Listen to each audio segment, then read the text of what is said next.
You are doing very well, but the lands are being encroached. The land situated at Dimali has been encroached. And we have other ones here. But for the sake of land gas, I don't want to mention the names. But I think you have a copy. So you can speak to it for us to know how far you've gone with that for the title deeds to these lands. Thank you. Honorable Chair, thank you very much. The University Asset Register has been duly updated. I will defer to Director of Finance to provide the details. Thank you, Chair. Let me indicate that the title deeds have actually been, university have taken the necessary step to get those particular properties registered at Lands Commission. And we have provided the Auditor General with the registration fee and other relevant documentations that we obtained from the Land Commission. Regarding the Assets Register, like the Vice Chancellor indicated, the Assets Register have been duly updated, and we have furnished the Auditor General with a comprehensive record of our Assets Register that confirms that these particular properties have been incorporated into our Assets Register. Thank you. Auditors, please can you confirm?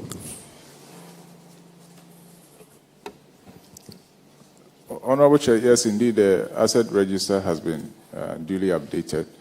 I think the main issue was for them to secure the land, which they have started something with the Lands Commission. So we hope that they can complete that for the land to be fully secured. Thank you. Chairman, I think the management of this university have been very prudent, and I have no other further question. Thank you. Thank you. All right. The next infraction is on paragraph 419, and Honorable Shirley Che will take care of that. Thank you, Honorable Chair. Tamale Technical University. We realize that you are not registered with the Data Protection Commission, yet you are collecting data of students and other stakeholders.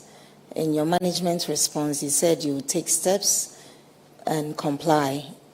Can you please update the committee if you've complied with this? Honorable Chair, thank you very much. We fully complied with that. I would defer to the Director of Finance to provide the details. So, Chair, like the Vice Chancellor indicated, following this particular observation that came out in the Auditor General's report, on June 23, 2025, the University Management took the necessary steps to pay for the registration certificate at the Data Protection Agency, and the receipt had been provided to the Auditor General. Except that after the payment, whilst we are expecting this particular certificate to be issued to us, we got another letter from the authority indicating that because of the default, we were supposed to pay a penalty for a period that the university had defaulted. That particular one too has since been paid. And we've been told that per their guidelines, it has to take a number of days before the certificate is issued. So we have furnished the Auditor General with all the relevant documents, including the payment that we have made and the correspondence that we have with the Data Protection Agency. Thank you very much. Auditors, can you please confirm this? Honorable Chair, yes, we can confirm the assertion that he made. Thank you. Tamale. Tamale. Deserve commendation. Well done. Thank you. Tamale Technical University, you've done very well. Thank you. Focus. Okay, baby. You are discharged. Now Thank you very much. All right. Let's call Dr. Hila Leman, Technical University.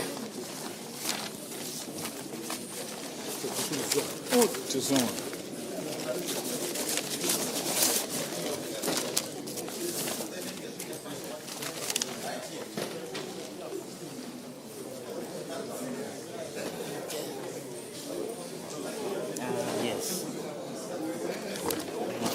Please. Please introduce yourself to the committee. Honorable Chair.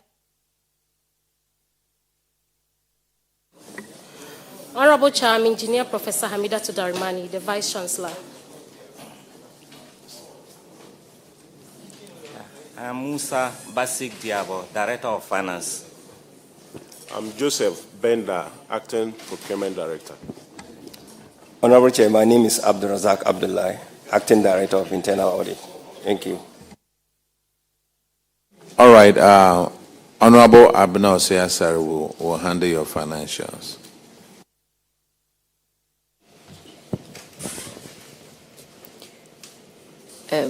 Dr. Hela Liman Technical University. Yeah, I also see some positives at your end. I noticed that in 2024, you turned a deficit situation in 2023 to a positive. You had a deficit of 1.2 million Ghana cedis in 2023 and a surplus of 1.4 million Ghana cedis in 2024. And I also see your employees' compensation. Let me admit that this is the first time I'm seeing a compensation fit within a government subvention. All the others that have appeared before us, their compensation is always over and above government subvention. But this one sits within. And Madam, are you the one? Professor, you mentioned your name, Professor. Hamida Yes. Hamida Tudarimani. Okay. Professor, I believe it's because of the prudent way in which you are managing the place. But I'm happy that this time we found a university that is living within the allocated government subvention. Thank you, Prof.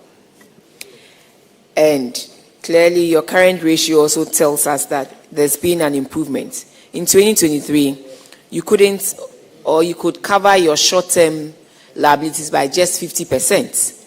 But then in 2024, you can cover it about 1.2 times. I believe you can do more because you have what it takes and to do more.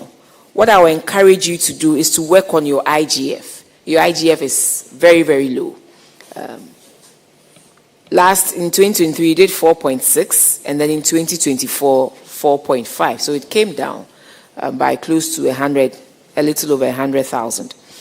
But IGF is something you can concentrate on to raise a lot of revenue to help you build the infrastructure that you need, support government build the infrastructure that you need so that you can also expand. So it is something I would want you to look at. And also the grants and donations. I realized that in 2023 there was none, but in 2024 you had close to almost 700,000 Ghana cedis. I want you to maintain that and do everything possible to always get in some grants to augment what government and your IGF is also giving you. And please be checking your consumption of goods and services and to make sure that you live within and maintain the profits that you've had in 2024 and replicate it in the years and the other years that you have before you. I'm okay with Dr. Hela Liman, and well done. Thank you, Honorable Chair. Now let's go to the management issues. And Honorable Frankie Abua will take, Honorable Kinney will take care of that one. Thank you, Chair. Dr. Hela Liman, well, welcome once again. 6 officers of yours were wrongfully paid office holding allowances amounting to 196,393.15 Ghana cedis. The Auditor General recommended to management to recover the said amounts and same paid into their recovery account, which you confirm you did through Controller and Accountant General system. But for Sebastian Dagwa, he was underpaid entertainment and responsibility allowances and was overpaid fuel allowances as well. GTEC therefore asks for correction and not refund, but the Auditor General did not get the relevant documents for confirmation. How far have you gone about that? The Finance Director will then take that. Thank you. Thank you, Honorable Chair. When the request was made, we completed the necessary input forms and submitted to GTEC for the correction, which was done. Unfortunately, we did not pick his pay slip to submit as confirmation, but he's now on his rightful allowances. Thank you. What accounted for the delay in providing the necessary documents to the Auditor General?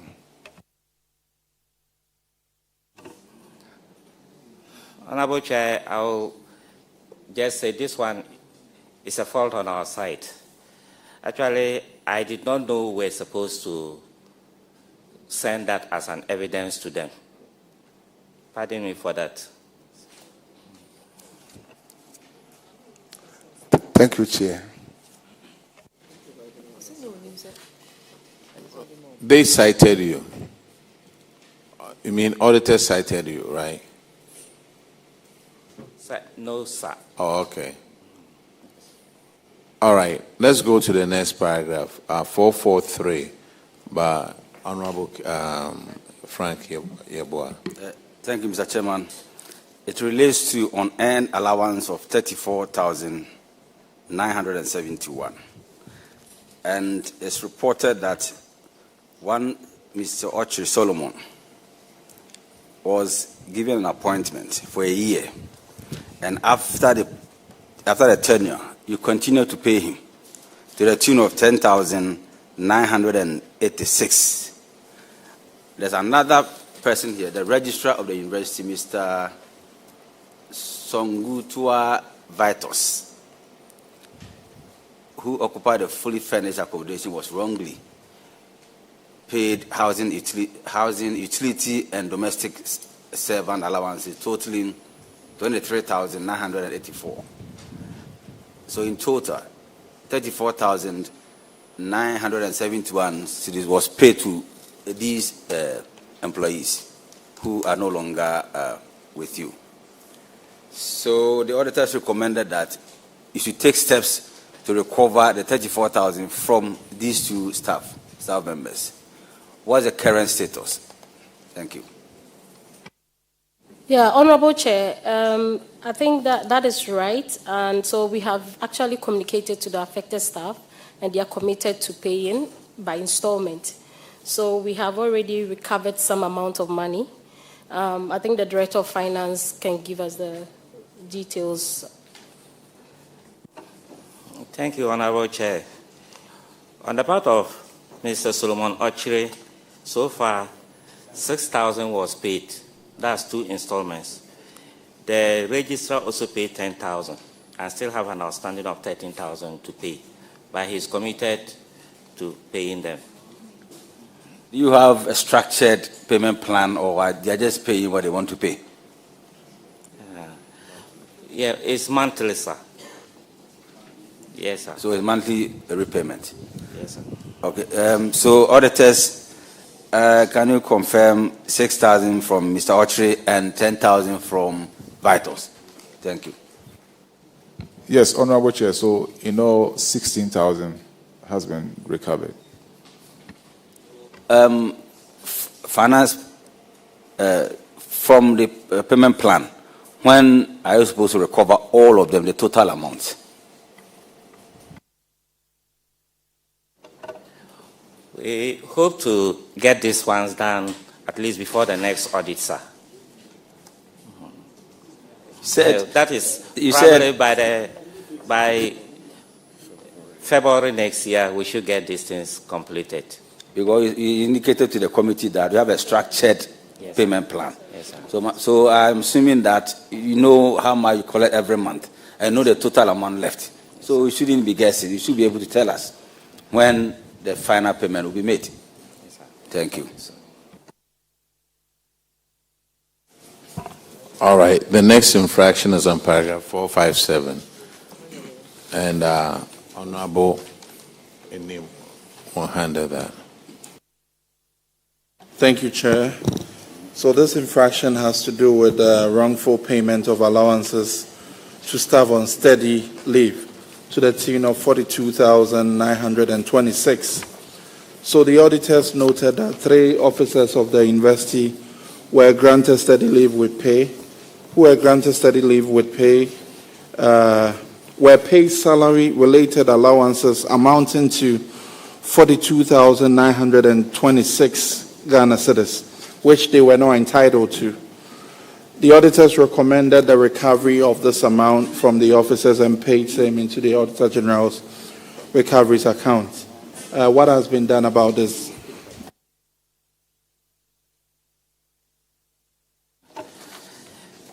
Thank you, Honorable Chair.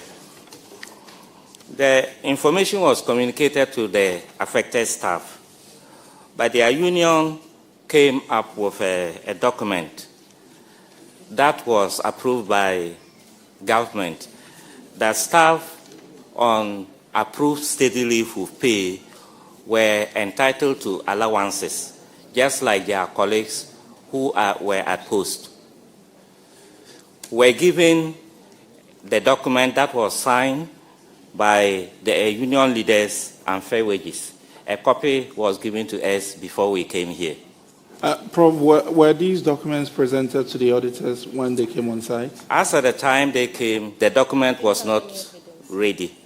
They told us they were communicating to their national executive to furnish them with that document. And when it was brought, they gave us a copy. So has it been presented to them prior to your coming here today? No, please, sir. Why? Because you knew you had been cited for this. You had been presented with documentation on this. And you keep these documents until you appear here. Sorry, sir. It was presented, sir. It was presented. Can you confirm if you have cited these documents? We refer to it as... yes, Honorable Chair, we've gotten the document. No, auditors, can you confirm that your documents that were cited warrants that these allowances be paid as part of their study leave? Yes, Honorable Chair, per the agreement they have from Fair Wages and the union, that is what it says. But we want to interrogate it further and be able to conclude on this particular matter. So do I take it that this infraction still stands? Yes, as far as we are concerned. Okay, Chair. So infraction still stands. Well noted, Honorable Chair. And when are we going to get this thing resolved?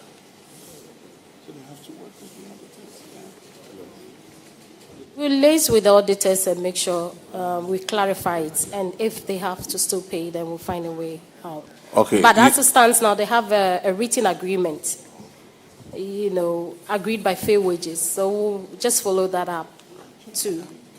So we'll liaise with the auditors. Thank you. Auditors, can you provide a timeline for which you will be able to resolve this issue with the university?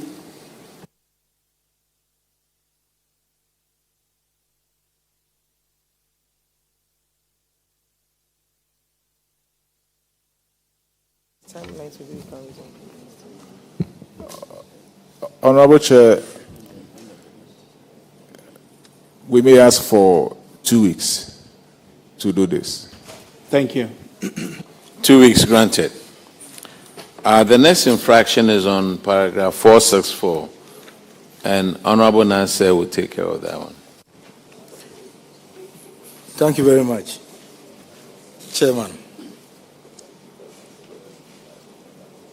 This Honorable Chair, yeah. This is about staff who receive some benefits which they were not entitled to because of the grades they were on. Sure. So the state lost over 100,000 Ghana cedis. Please, I would like to find out, have you been able to recover these amounts from these individuals? Thank you. The Director of Finance will take this. Thank you, Honorable Chair. The amount involved was actually detected when I assumed office, or I took over fully in January. So before the auditors came for the 2024 audit, we had already written to GTEC for a stoppage and the necessary action. So in February, a letter went to GTEC. In March, GTEC also wrote to Controller, and Controller effected the stoppage, and per what Controller communicated to us was the issue started from 2021. So they did a retronet dating back to 2021. And that is the stage of action that was taken so far.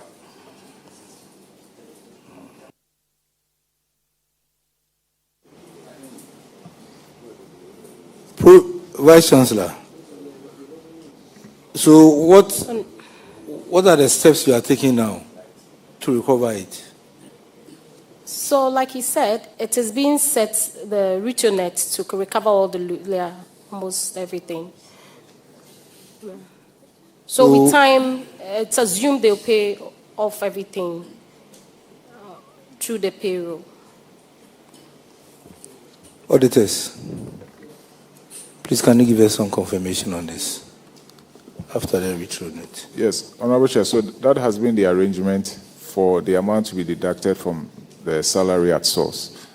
And so far, from the evidence provided, 18,094 has been recovered out of the 196,393.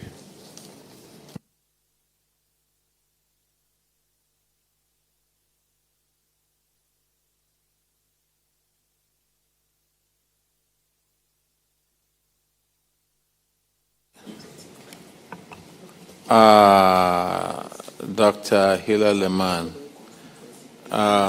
the next infraction is of paragraph 470, failure to recover judgment debt.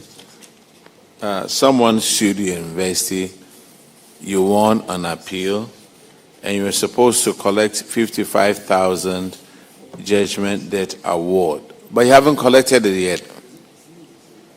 What has happened to it? So the director will take it. We've taken some steps to recover that. Is what? We've taken some steps to recover it from him. So the Director of Finance would explain. Director of Finance.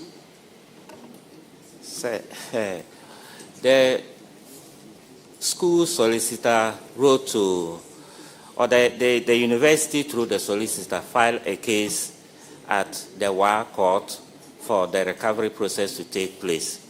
And the gentleman was duly served with the notice of recovery. You were given a judgment date. Yes, sir. What has happened to the money? We are yet to, okay. So the court collected for us, so we filed. So we have actually gone back because the guy, he's not with us, he's now with a different university. And so we really want to pass through the court to collect it for us. And how long is that taking you?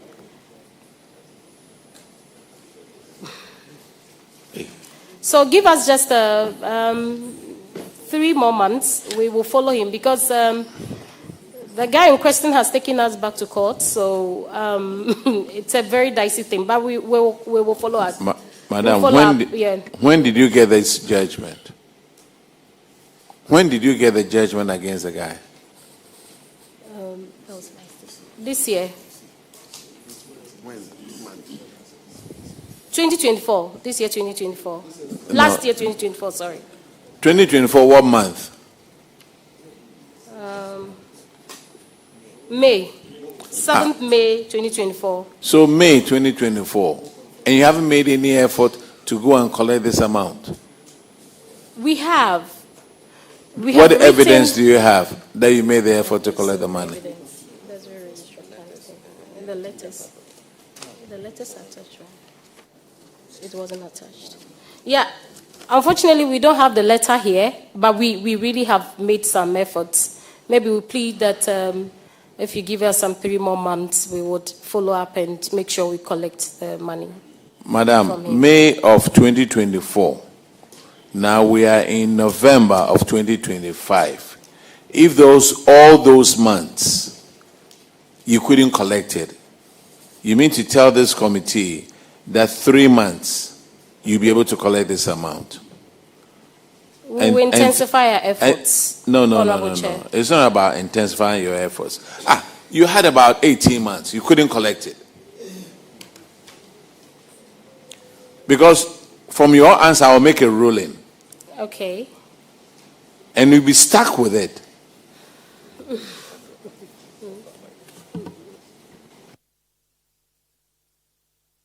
So you say you wrote a letter? Yes, it's been written. You wrote a letter when? The registrar is supposed to really... that was last month. The specific date I don't really remember, but we wrote it last month. So after the ruling, you waited till last month before you wrote a letter? Actually, I am sitting in as a vice chancellor. I wasn't in then. So I am answering. I was just in office 5 months ago, and these issues were brought to my attention just when I started. So some of these issues are quite new. But I promise that if I'm given some time, I'll recover this money. Thank you. What about your financial office over there? Weren't you around? The same. I also started effectively this year. So everybody started this year. Wow. What about the other 2 gentlemen? Yes. Honorable Chair, we were around. I'm sorry? We've been around since the issue started. You've been around? Yes. Your position again? Acting Director of Internal Audit. Acting Director of Internal Audit? Yes, please. And you didn't make sure that this thing was collected? 55,000 Ghana cedis? Honorable Chair, I think it's even part of our prompt that probably has brought the issue back to fore. Because I have made a follow-up through... You've made a follow-up? Yes, please. To management. To management. To recover the amount. And management didn't listen to you? I think initially the explanation was that we needed to go back to the court to enforce that. And why didn't you go back? I think we have, through the solicitor, we are now in court to... Oh, that was last month? Yes. Okay, this is what we will do. I will give you 30 days for you to come up with evidence that you've tried to get it from the bank, from the court. If not, those people who are responsible to collect this will pay the 55,000. I think that will teach you a lesson. So 30 days. And the evidence should be given to the auditors. Otherwise, those of you who are responsible to do that, I'm saying again, you pay the 55,000. Well noted, Honorable Chair. Thank you very much. Thank you. Dr. Hila Leman, Technical University, you are discharged. Thank you. Now let's call Takrady Technical University.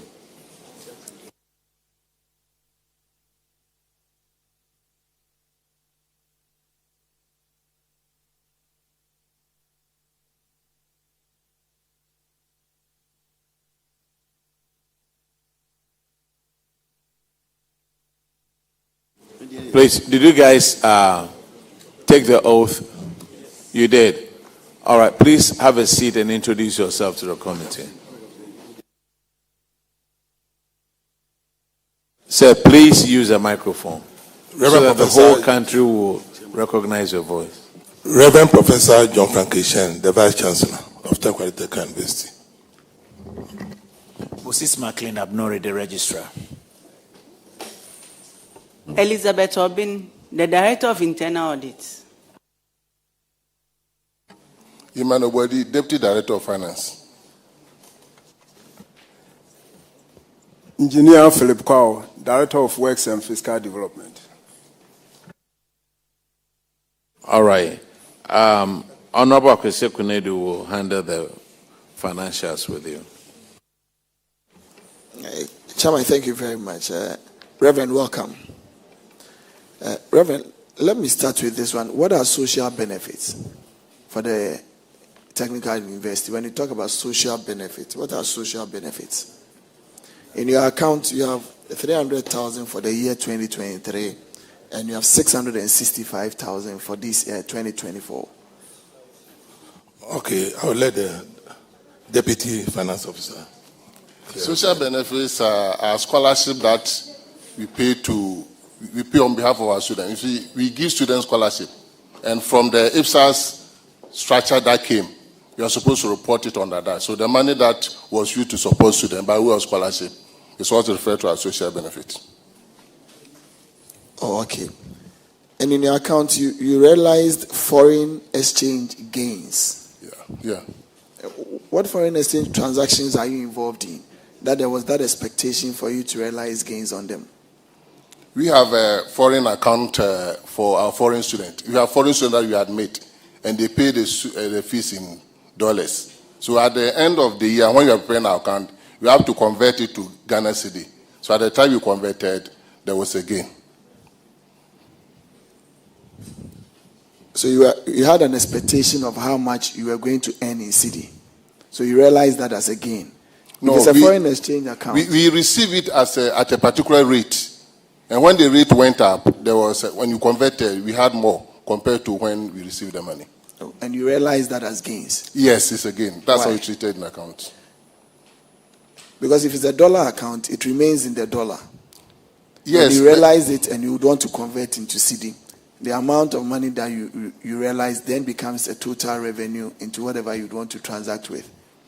Yes, it is in the dollar form. But once you are preparing an account, you have to prepare it in cedis. So you convert it from dollar to cedis so that you get the actual CD equivalent. So why do you get a gain and why do you get a loss with that? Because if it's a dollar account you receive, yes. If you want to convert, you convert at the exact amount. If you tell me because in your expectation, beginning of the year, the rate was 10, and at the end of the year, the rate is 12. So you recognize the difference as a gain. Yes. That this expectation is somehow. That's how it's done. Let's take it down. Yeah. That's how it's done. Confirm. You want to come in on that? Okay, Zado. Yes, Honorable Chair, the reporting currency is in cedis. And so even if you have money in any foreign currency, you have to, at the end of the year when you are preparing the account, convert it into the cedi. And so in this case, at the time they did the conversion, the dollar has strengthened against the cedi, so they will have more cedi if they are converting. They will have more cedi. And so because of that, it is a gain to them. It is more or less like they are getting more in terms of cedi if they were to change the money into cedi. And so that is in itself is a gain. Though you may not see any kind of cash coming to them, but assuming they are converting it into the cedi, they are going to get more. So it's a gain to them. And they would have to report it as such in their accounts. Mr. Andrew, thank you. But however, you see, my challenge was, with what benchmark are you trying to do that? And that is the only thing. It's just a total revenue that ought to have been included either in their academic fees or what. But however, we'll take it like that because you don't know where you are benchmarking from. So Let's keep it that way. Your consumption of PPEs, that is your depreciation and amortization, reduced drastically from 5 million to 807,000. Is it that you've disposed of so many that there were no depreciation attached to those ones?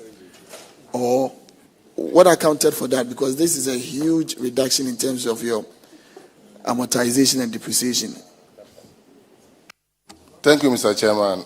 Prior to 2023, you were prepared an account based on cash basis. Now, when 2023 were asked to convert to IFSAS, you have to revalue all the assets. And when they revalued, the figure became huge. So when we applied the depreciation rate, it gave us the 5 billion. In 2024, we didn't acquire much assets. That's why the value came down. Oh, okay. And probably my last one would be on your compensation of employees. You increased about 25%, and that is on the expenditure side. However, at the same time, your government subventions and grants that would compensate for employees also increased. Why the two disparities? Is it that the first one, in terms of the expenditure line item, whether you were taking on more casual workers, and the second one, in terms of government subvention, were in terms of promotions and maybe upscale of staffs that you already had? Thank you, Chairman. The compensation you have here, you have two types. That one from the government, which is made up of the salaries that is paid to us, and the book and research allowance. That makes up the compensation. Now, internally, we also have certain allowances that is due staff as a result of their condition of service. We also have recruited the casual workers to help us, and part-time lecturers as well. And last year, too, we were giving some financial grant to make recruitment. That's account for the difference. Your current assets are increasing. That is your hold on cash and cash equivalents. Yes. Probably may include your short-term investment and the rest. Is increasing. But when you look at your investment income, it halved. What is accounting for that? 4 million, you ended up at 2.8. Yes. If you look at the location of our institution and the type of student that we get, they hardly pay their fees in full. And we realized that it was becoming very difficult for them. So management decided to allow them to pay the fees in installment. And as and when the money comes, you make investment. And the fees that we get is usually made up of two, first semester and second semester. So the second semester that we receive, that we don't use immediately, they are usually invested. So in this year, in the year 2024, the students were not paying fees. That's why we couldn't get much for the needed investment. You said they were not paying fees? Yes. Because of the nature of the student we get, they don't pay school fees in full. So we give them permission to pay it in installment. And it is when the school fees come in abundance that we have the surplus to invest for second semester. But once the money, they were not paying the fees, we couldn't get enough to invest, hence the reduction in the investment income. Director, have you looked at your academic fees and other charges? That increased. Your cash and cash equivalents, your current asset also increased. Yes. Are you telling me they all came at the latter part of the year, such that the investment income for that specific year would have been lower? Or is it that they were not paying? It is possible it came at the end of the year. So investing them will not yield enough returns. But if you give the explanation you are giving, and if you look at these two line items, for me, it will not answer it financially. Because your fees has increased per the statement, 42 to 47.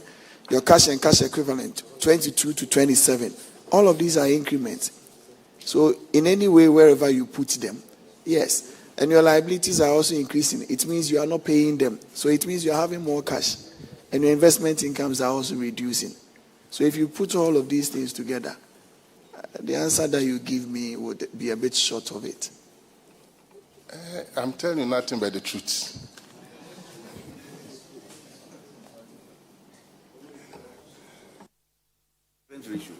The infractions will start at paragraph 519, and Honorable Bauer will take care of that one. Thank you, Chairman. And the infraction relates to unserved bond. If I may ask, where is Mr. Bright Odro? Mr. Chairman, Mr. Bright Odro is in Canada now.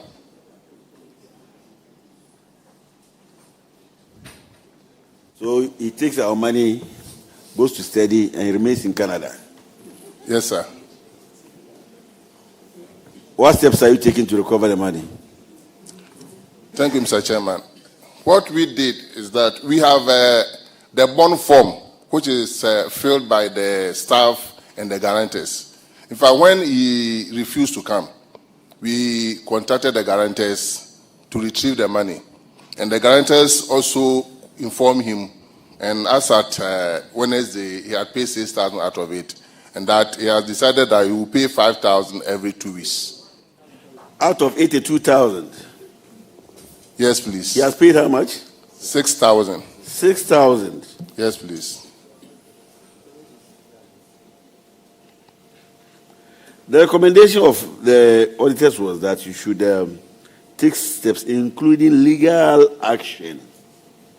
This money, if you are taking it from somebody, you'll be paying it with interest. Now, what he's doing is trying to at least prevent other lecturers and also other staff of the university from accessing this facility. Am I right? Yes, please. So you should have. I mean, if you have not abided by the recommendations of the auditors. Auditors say you should take legal action. Have you done that? The school lawyer is in the process of writing to him, but we have already written. So you should take. If you should, coming here, if you had a rate in your hand that you've sued the guarantors, and that you are taking back government's money with interest, because we can't take our money, go and study, and then you say you refuse to come. Impart knowledge to our people, and then you stay with it there. If you want to stay there, find your own money and go. But you can't take government money, go and pay the agreement. You have to come back and come and teach. Then you go back and they say you are not coming back. Thank you, Mr. Chairman. We have 2 guarantors that you have written to, and we have written to them that we are going to put embargo on their salary so that we can retrieve the money. And it is through the process that we got the 6,000. 6,000 is woefully inadequate out of 82,000. And now he wants to pay the money as and how he wants to pay it. I mean, it's not right. It's not right. If he's paying 6,000, when will he finish paying this money? So that at least others too can also benefit from the facility. So you have to take legal action as recommended by the auditors. If you have done that, then we know that we have taken a step to retrieve the money. Yeah, noted. You do that. You do that. Yeah. So, Chairman, we are in your hands. But you see, it's interesting. You come and sit here, and you tell us that, noted, you take legal action. Auditors told you that long time ago. Why didn't you take legal action at that time? You were consulted. We wrote to him for him to respond. And then, he was given 1 year. And then he asked for an extension. So after the extension that we realized that he was not coming back.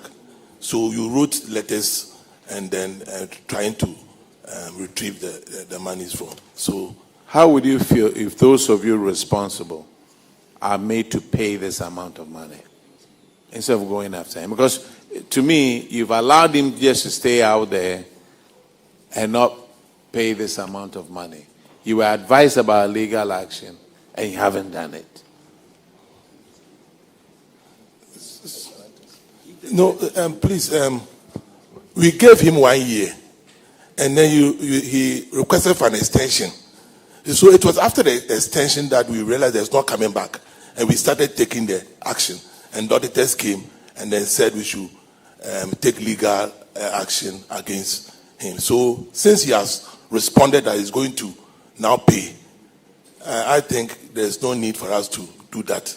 So if he's going to pay, we have to give him payment plan for him to pay accordingly. Does he have a payment plan? Yes. He said that's why he said every 2 weeks he's going to. 5,000. He said every 2 weeks he's going to pay 5,000. And the first one came on Wednesday. I'm sorry. He said every 2 weeks. Every 2 weeks he will pay 5,000. And the first 5,000 came on Wednesday. But sir, he signed a bond that he will come back. Yes. And he didn't come back. Yes. And you still trust his word of mouth So that he was going to pay 5,000 every 2 weeks? So we decided that since we have two guarantors who guarantee for him, we are going to hold the guarantors who are still working with us. And that's what we have done. Sir, go after the guarantors. Thank you, sir. Go after the guarantors. However, they will squeeze the money out of him. That's none of our problem. But we'll give you 90 days to collect this amount. Thank you very much. Thank you, sir. The next infraction is on paragraph 524. And Honorable Duke Oforiata Amwakwata will take care of it. Thank you, Chair. Management, you have a colleague, Edmond Boedi, who has an infraction. He vacated posts and he received an earned salary to the tune of 9,222. Management, the auditors recommended that you collect the monies, and I'm happy to note that you responded. The university will use its Tier 3 to pay the unearned salaries. Can you tell the committee if you have effected this, if the monies have been collected, and you have made same notice to the auditors, please? Thank you, sir. Yes, we have a Tier 3 for all staff. So at the time of the audit, we responded that we're going to use the Tier 3.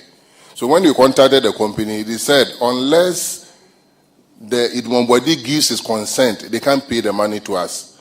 Fortunately, we are now in contact with Idmonbody, and he's saying that he's ready to pay and that we should give him the bank details for him to start the payment.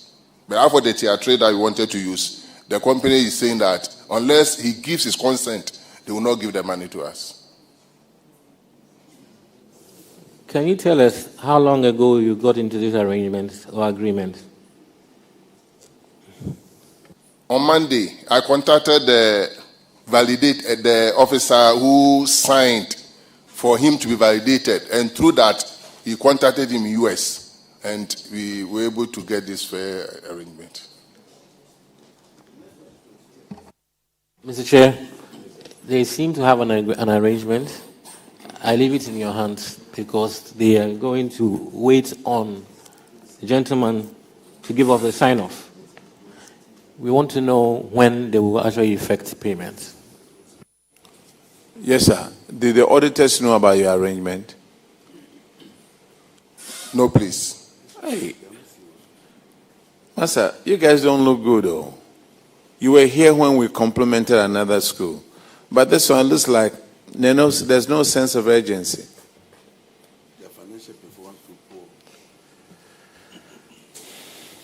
When are you going to get this one done? Mr. Chairman, we will contact him as soon as we leave here to get the payment plan so that we can furnish the auditors. Didn't you guys know that you had to contact this person before coming here?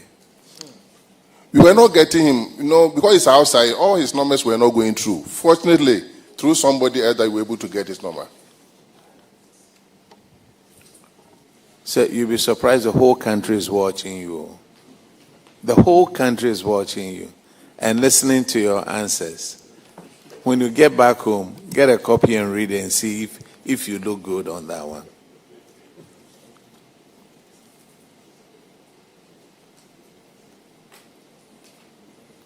Now, your response was the investor will use his Tier 3 to pay the unearned salary. Have you done that? That's what we wanted to use. We contacted our... No, but that's what you told the auditors. The auditors came there They ask you about it. You said, we'll use his tier 3 to pay the unearned salaries. Yes. So what you told the auditors, was it just... No. Everybody has tier 3 with the pension fund. So in a case like this, we fall on them. But they told us that legally, before they can release the money to us, the staff should give consent before. Okay. So we will use that process to force him to write to us so that we can retrieve the money. Sir, I'm giving you 30 days to retrieve this amount. Thank you. If not, whoever is responsible will pay from his or her own pocket. It's just that simple. Thank you, sir. Aban Sika, we won't let it go like that.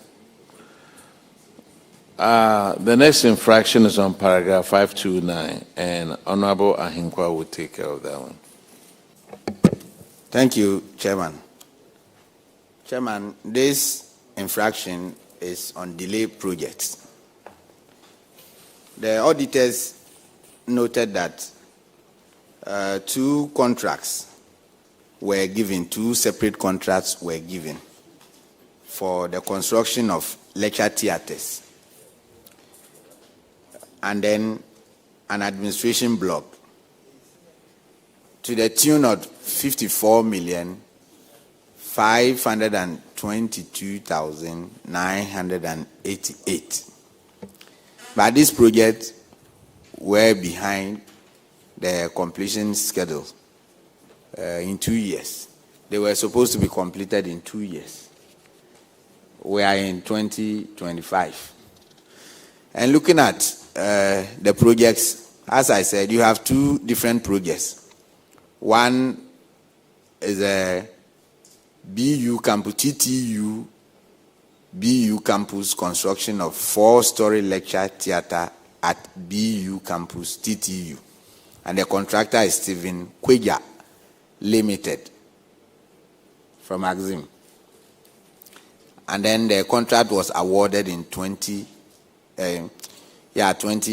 December, on the 20th of December 2020. When you look at the project status and then payments, nothing has been paid to the contractor. What is the reason?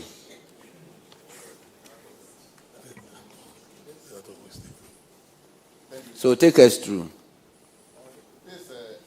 Get Fund project. This is a Get Fund project, and the contract was awarded as stated. For the BU one, we have not received any payment. Yet the contractor is still working. For the lecture hall and administration block, the contract sum was 33 million plus. Early this year, we received 4,562,000 as part of the payment for the lecture hall plus admin. So we are still following up at Get Fund to get the payment to complete the project.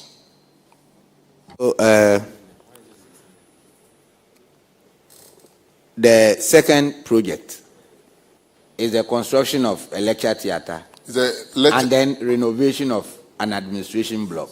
Yes, please. Some payments have been made. Yes, please. That is 4.5 million. Yeah, 4.5 million.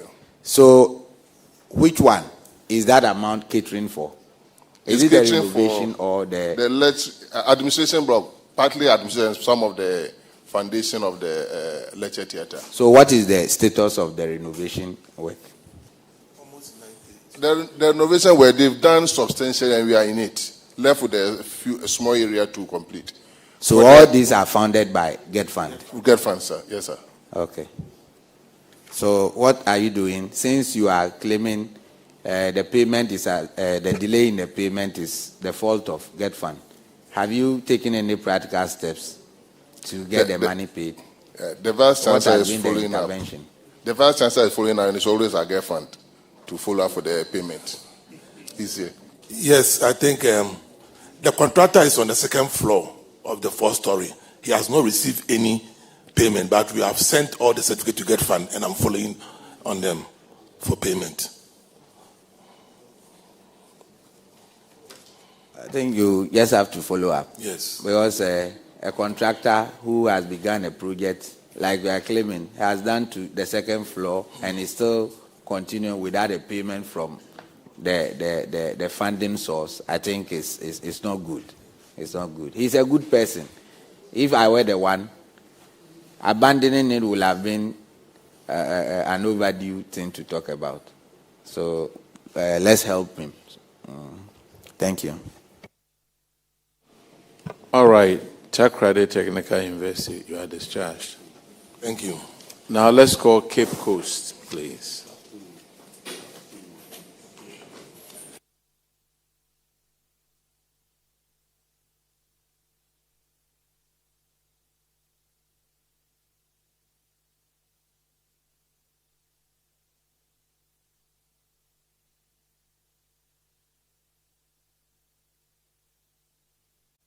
Please introduce yourself to the committee. My name is Professor Kwekubu Achi, the Vice Chancellor. Dr. Anthony Heklus Texan, the Registrar. Stephen Ayambila Tianere, Director of Internal Audit. Kwabno Usu, Director of Finance.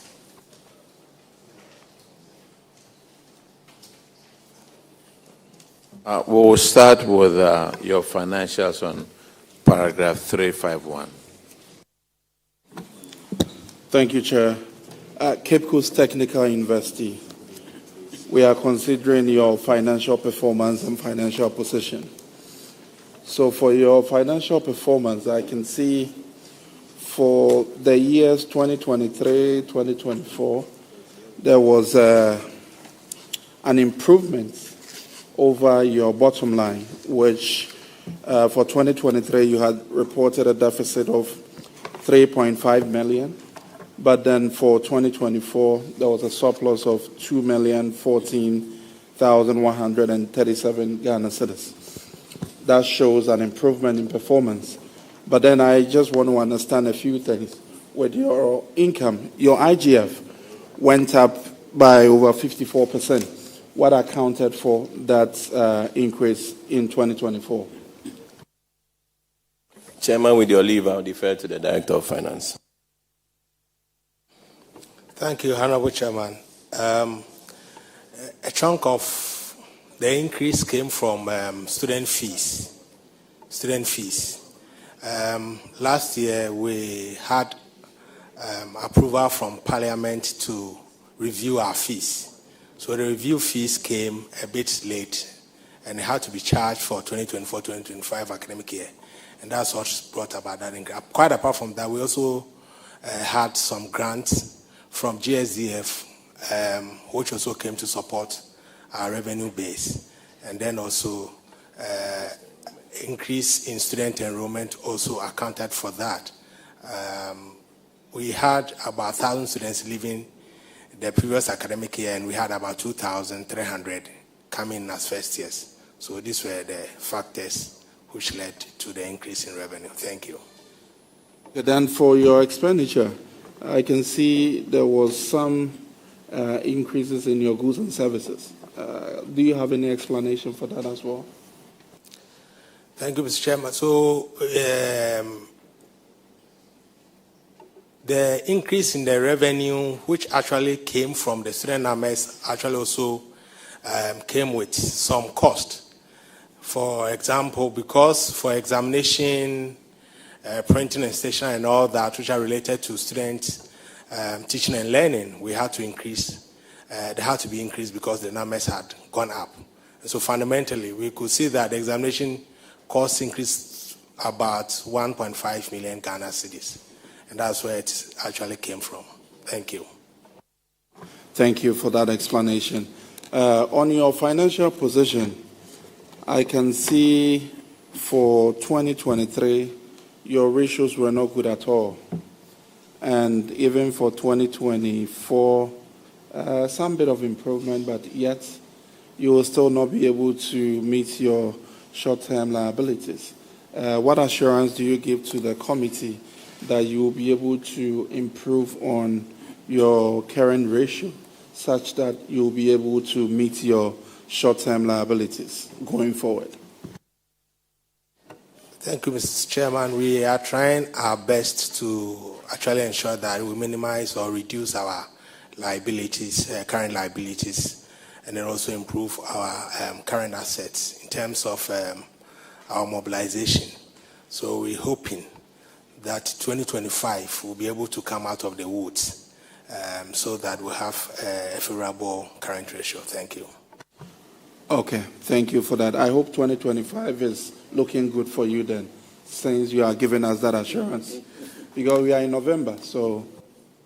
Yes, it's looking good. And we hope we'll be able to cross to the 1+. Thank you. Thank you, Chair. All right, the infraction is on paragraph 360, and Honorable Bauer will take care of that. Thank you, Chairman. And the third infraction is a payroll irregularity. 2 members of staff of your school vacated posts in February, or they separated from your institution, but you still pay them for that month, from February to May. The 2 staff earned an salary of 130,575.20 Ghana cedis. And the recommendation was that you should recover this money from the affected persons, David Mensah and Patrick Fiati, each 66. David Mensah was 66,337 Ghana cedis, and then Patrick Fiati was 64,238. So the recommendation was that you should collect this money and then pay same to the Auditor General's recovery account. How have you done that?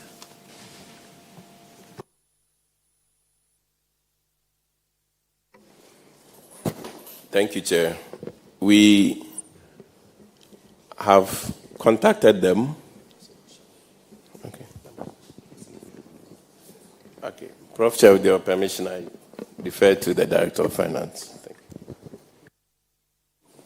Thank you, Mr. Chairman.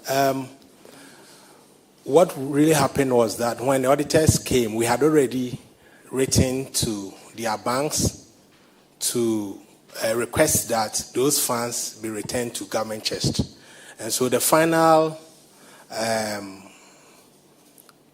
recommendation that came from the auditors was for us to write to the bank to confirm that they took the action that we asked them. So there were 2 banks. One was ADB and then the other one was EcoBank. We did a follow-up with the banks. ADB has written back to indicate that salaries were not received for the one, which is Dr. David Mensah, for the months concerned. However, we have done our possible best, written about 3 times. We've been to EcoBank on 2 occasions, up to now. They have still not been able to actually give us any information. They have, initially when we wrote, they asked that we give them information as to how much was involved, because it's someone's personal account, they cannot divulge the information. We have given them all that information, but still, they have refused to give us any information as to whether they return to chest as we asked them or otherwise. And that is what we are hoping that we'll get the information from them and then bring a finality to it. Thank you. Director of Finance, you could see everybody on the table just shaking their heads. You've taken no action. The recommendation was that you should recover the money and pay same to the Auditor General's recovery account. And now you are telling us that the auditor is saying that you should go and reconcile. Read paragraph 362. Oh no, 363. We recommend to management to recover the total and earned salaries of 130,575.20 Ghana cedis from the affected former employees and pay same into the Auditor General's recovery account at the Bank of Ghana. And the account number has been stated. Now what you are telling us is different from the recommendation of the auditors. It means that no action has been taken on this recommendation.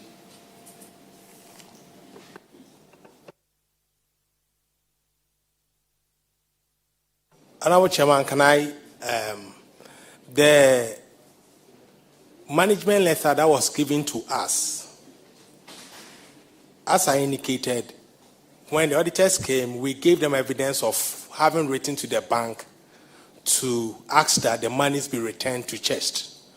And so at that point, at the exit, the understanding was that we should, and if I'll be permitted, I'll read that portion of the recommendation the auditors made of the management letter, which was given to us.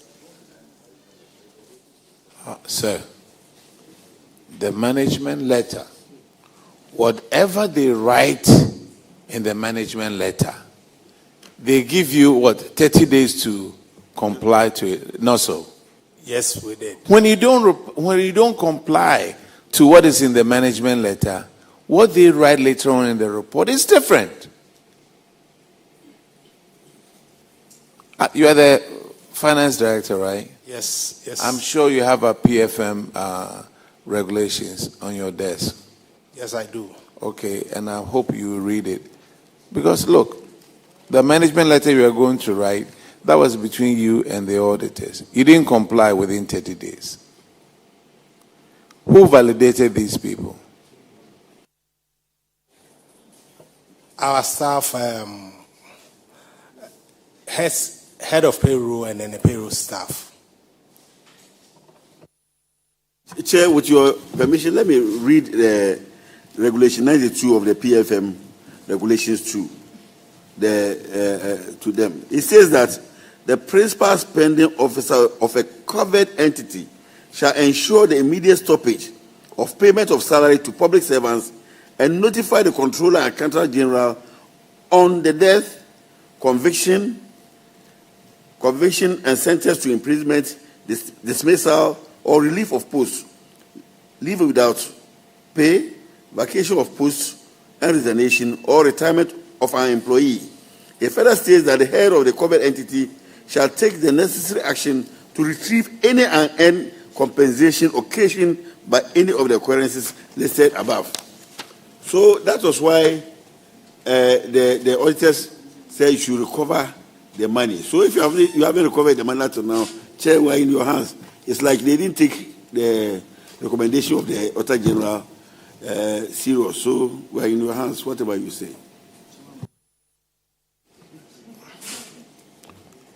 This is Cape Coast Technical University. Those people who validated these employees are going to pay the 130,575. I'm giving you 60 days to pay this amount.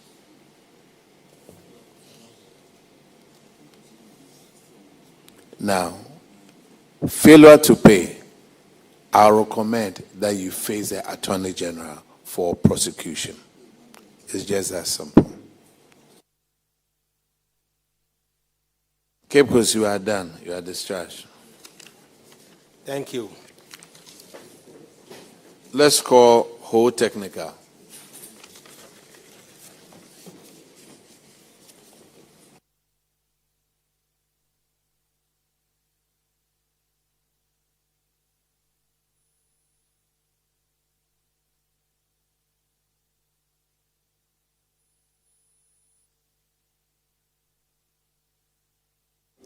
Please introduce yourself to the committee. Honorable Chair, my name is Christopher Mensah, an associate professor of hospitality and tourism management and a pro-vice chancellor of Whole Technical University. Honorable Chair, my name is Christopher Ameho, registrar, Whole Technical University. Honorable Chair, I'm Dr. Frank Kulu, Acting Director of Internal Audit, Whole Technical University. Honorable Chair, my name is Augustine Kwame Usu, the Director of Finance. Honorable Chair, my name is Nicholas Kofi Awaga. I'm the Director of Works and Physical Development. All right, thank you. Honorable Abna Oseasare will go through the financials with you.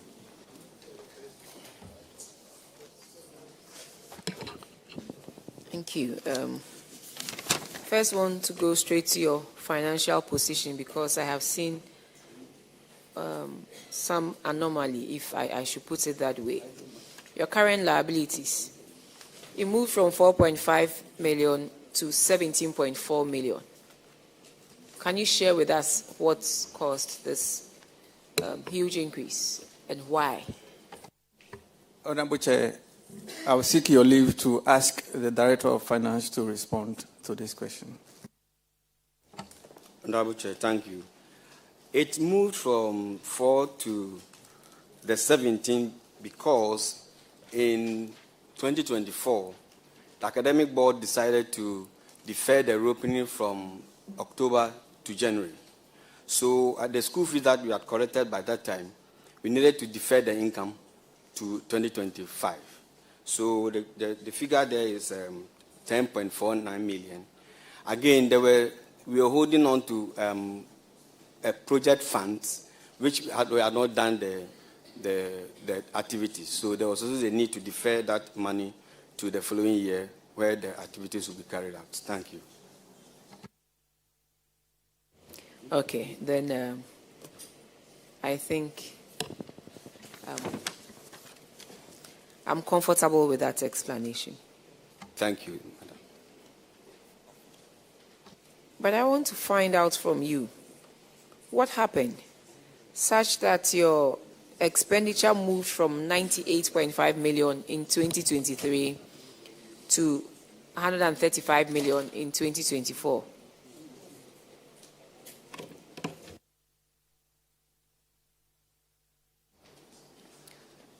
It is attributable to the compensation of employees. The compensation of employees, we have the statutory government salaries, in addition to the allowances that we pay from IGF. We have the allowances such as the end of service benefit, online teaching allowance support, board and committee allowances, which are all paid, and it's added to as part of the compensation of employees. So that's how come the figure increased. Again, in 2024, we had an increase in the number of students. 2023, we had about 5,000 students. It increased to 7,000 in 2024. So because of that, expenses like teaching materials, examination materials, all those... So you had how many students in 2023? 2023, we were about 5,000. And then 2024? It will increase to 7,001. It increased to 7,000. Yes, please, Madam. 7,000. An additional 2,000. What's the percentage? It's just your student population increased by 2,000. Yes, please. But your 2,000 students, yeah. When there were 5,000 students, yes. Your goods and services was 12.1 million. Yes, please. And then they increased to 7,000 students. Yes, please. And it jumped to 22.3 million. Yes. It can also be attributed to the general inflation level that we have in 2024 too.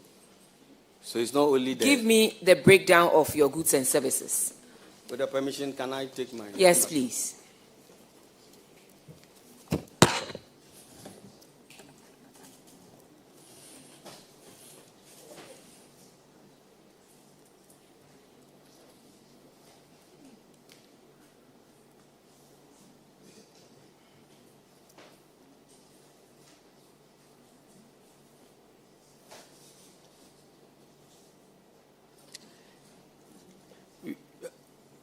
Yes, can I proceed? Yes, please. We have materials and office consumables, 3.8 million, as against 2.1 in 2023. Utilities, we have 3 million, as against 1.7 in 2023. Then rental and leases, 547,000, as against 532 in 2023.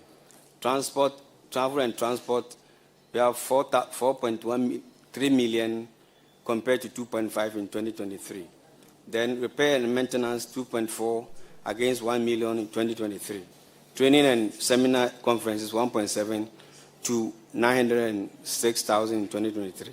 Then special services, which has another breakdown, 5.1 to 2.7 million.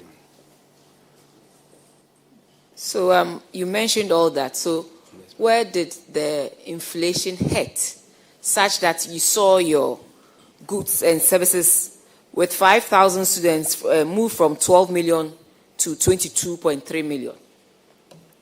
Madam, I've attributed it to two things. One, because of the numbers, certain figures also changed. Certain expenses went up. Then the general inflation level too has influence on all the expenditure that we Yes, the general inflation level in 2022, it was around 54.7. In 2024, it came down to 23%. So when you tell me the general inflation level, respectfully, where? I just want to know where. Because you see, you're telling us that your student population went up by 2,000. And that 2,000 with all the other equally important things that you needed to purchase for the rise in the student numbers, saw your goods and services increasing by an additional 10 million. Yes. But then when you mentioned the items, you check your transport, you check your training and you mentioned training and something. You see the huge difference. Yes. So I'm asking you, when inflation was 54%, and it was coming down in 2023, you did 12.1 million. And then in 2024, when it was around 23%, it rather went up. That's an inverse relationship. Madam, the average for the year is what maybe you are talking about. But you started on a very high note at the beginning of the year. Share it with me. In January 2024, what was the rate? Please, madam, I don't have the figures. Sorry. You don't have the figures yet. Yes. You are using that as your analogy for increasing your goods and services from 12 million to 22 million. Madam, it's not only about the inflation, but I've also said that the student numbers went up. The students' numbers went up by an additional 2,000.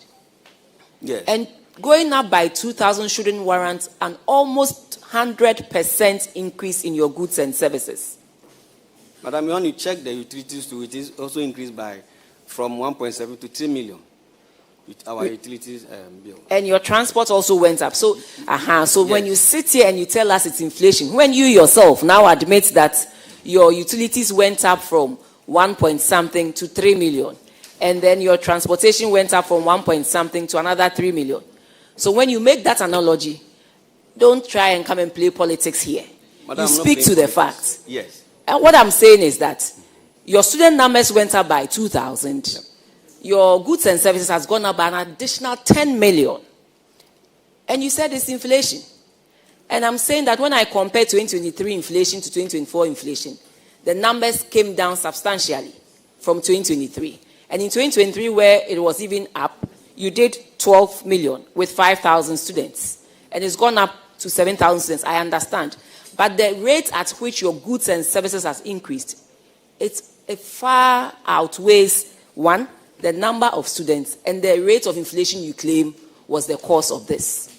Today, you think you can explain it away. Inflation is 8%. Next year, you come, you say inflation again. The whole world will be watching you.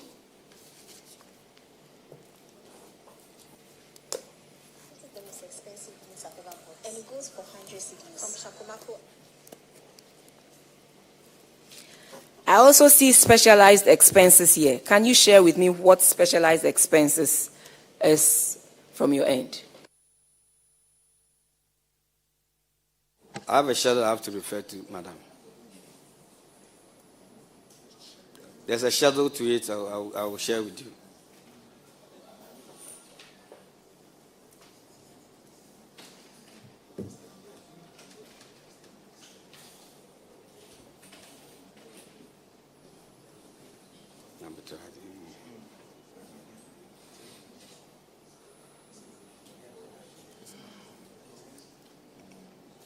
Madam, with your permission, can I mention them? Yes, please. We have sports, recreation, and cultural materials, 43,000.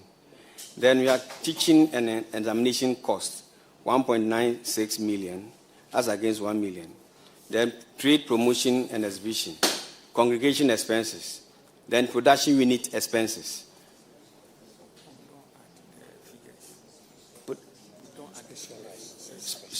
Yes, specialized is what I Your specialized expenses, as I see in this account, is 834,000. Auditors, can you confirm? Is that that is what you have here as specialized accounts?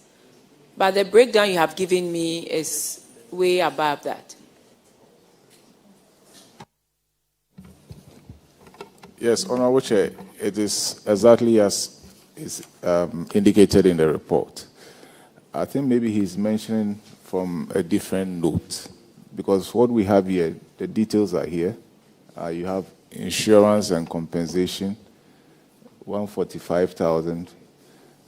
You have professional fees, 67,000. Court expenses, 74,000. Awards and rewards, 4,632. Donations, 40,567. Contributions, 80,822. Special operations, 331,857. And scholarship and bursaries, 88,545. So when you put all together, you get 834,000. Thank you very much. So can you speak to that?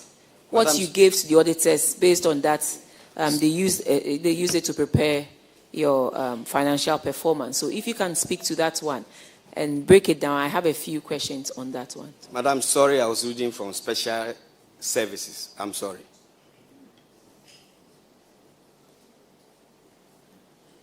So it is what the auditors have said. I'm sorry. Yes, I had special operations and a couple of other line items.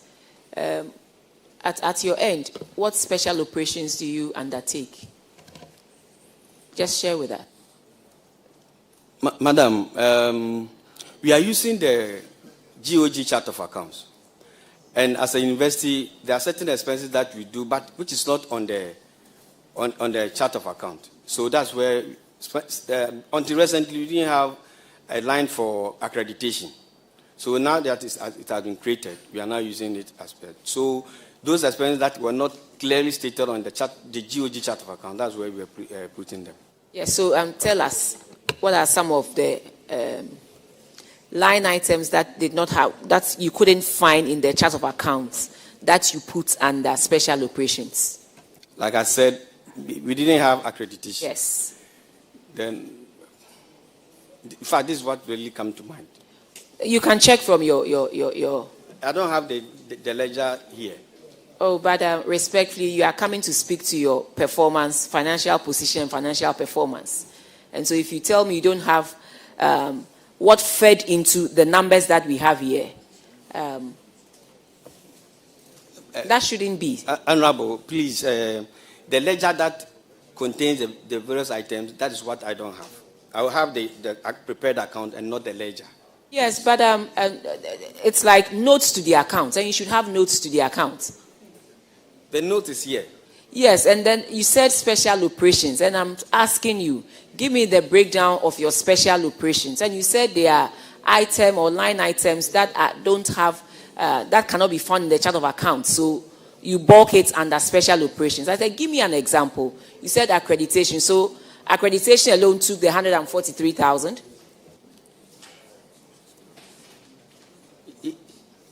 I don't have it. I can't find it.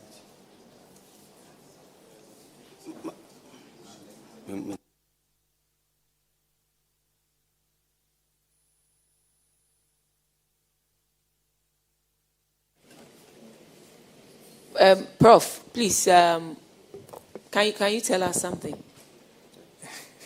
Honorable Chair, thank you very much. As he mentioned, accreditation constitutes a greater proportion of the expenditure when it comes to the special operations. If you allow us, he will do a further consultation in the laptop and provide the fine details as to what constitutes the special operations in terms of the breakdown.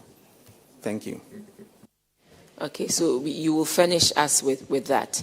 He also mentioned, can you please go over those items? And he mentioned one item that I find I would want further and better particulars on that. If you don't have it, we can ask the auditors to go over again. And Right. So, Honorable Chair, we have insurance and compensation, which is 145,000. yes, that's it. Okay. I think that was my concern, insurance and compensation. I thought compensation already had a line item in the expenditure. And so why do you put compensation again under specialized expenses? What kind of compensation is this? Please, madam, the chart of accounts has that account head item. But what is actually there is for the insurance on our transport, insurance for the students when we admit them, we do insurance for them. All these things put together constitute the insurance. So it's not compensation for employees as in salaries, no. Thank you.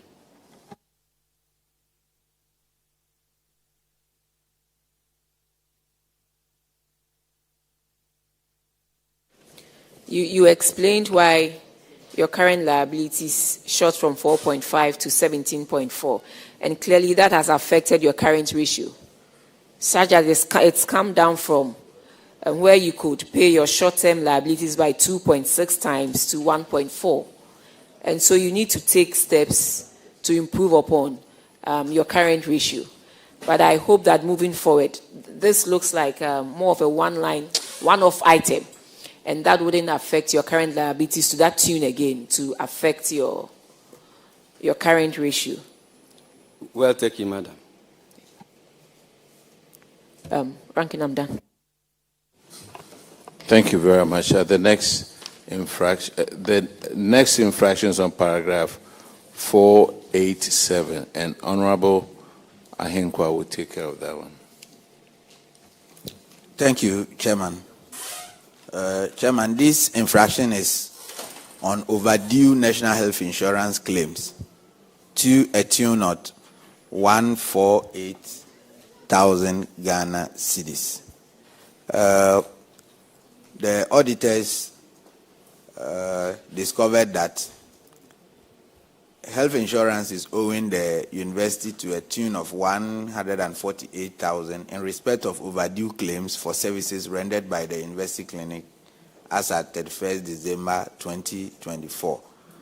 The details are provided in table 66, and these are the details. April to June 2021, you submitted the claims to a tune of 27,000, and 3,358 was rejected, and non-payment was made. You didn't receive anything. You submitted this, they rejected 3,000 out of it, and yet nothing was paid to the university. Then in June 2023, you submitted claims of 153,106. You received 104,000 out of that. 6,000 plus was also rejected. Then January to December 2024, you submitted 905, please. And then 550,000 was paid, with the rejected claims of 38,000. My concern here, I will come to the non-payments. My concern here, I've observed a trend. The rejected claims are doubling to a point that the last one, it is even 6 times the initial claim that was rejected. What is not being done properly that is contributing to this increase in the rejection of claims? Because that comes to affect the operation of the facility. So what is the cause of this trend, this worrying trend? Thank you, Honorable Chair. The claims officer who was doing it needed some training, because we also recognize that, I say the claims officer, the person who was working on the claims to National Health Insurance, we realized that there were some gaps. So as we speak now, we have trained him and employed another person to assist him. Two, we also realized that we needed to have a committee which will also vet or quality control whatever we are sending to National Health Insurance. So I can promise you that when these things were done, the rejection rate for 2025 as we speak has gone down. We realized it was a gap which needed to be resolved, and we have taken steps to improve on the internal control systems and also improve on the processes that it goes through before we send the bills to National Health Insurance. Because of that, in 2025, the rejection rate has gone down considerably. The next time when you come here, we will see a different trend. Yes, please. Are you assuring the committee? Yes, please. And if otherwise happens, what should we do? Because the good thing is happening, otherwise it will not happen. I hope you are not telling us this to leave you off the hook. Oh, no, please. Are you sure? It's something that management realized, and we have worked on it. And the claims have also jumped. Is it also the inefficiency of your officer, as you said? No, actually, our outpatient numbers have gone up. So we are getting more patients now. The statistics are there to show. That is why the claims have gone up. And that is the more reason why we needed to strengthen that processes to ensure that we get maximum from health insurance, please. I have an outstanding of 148,000 to claim from the Health Insurance Authority, isn't it? Please, it has been cleared now. And it has been cleared? Yes, please. And okay. I have a bank statement to show that. Auditors.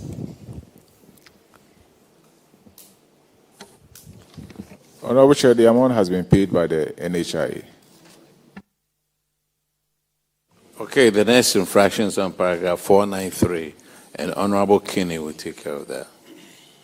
Well, thank you, Chair. Oh, Technical University, you are welcome. Chair, thank you. You're always on low.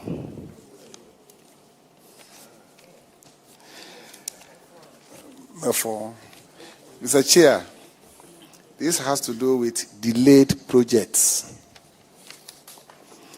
4 construction projects had been delayed excessively beyond their expected completion dates.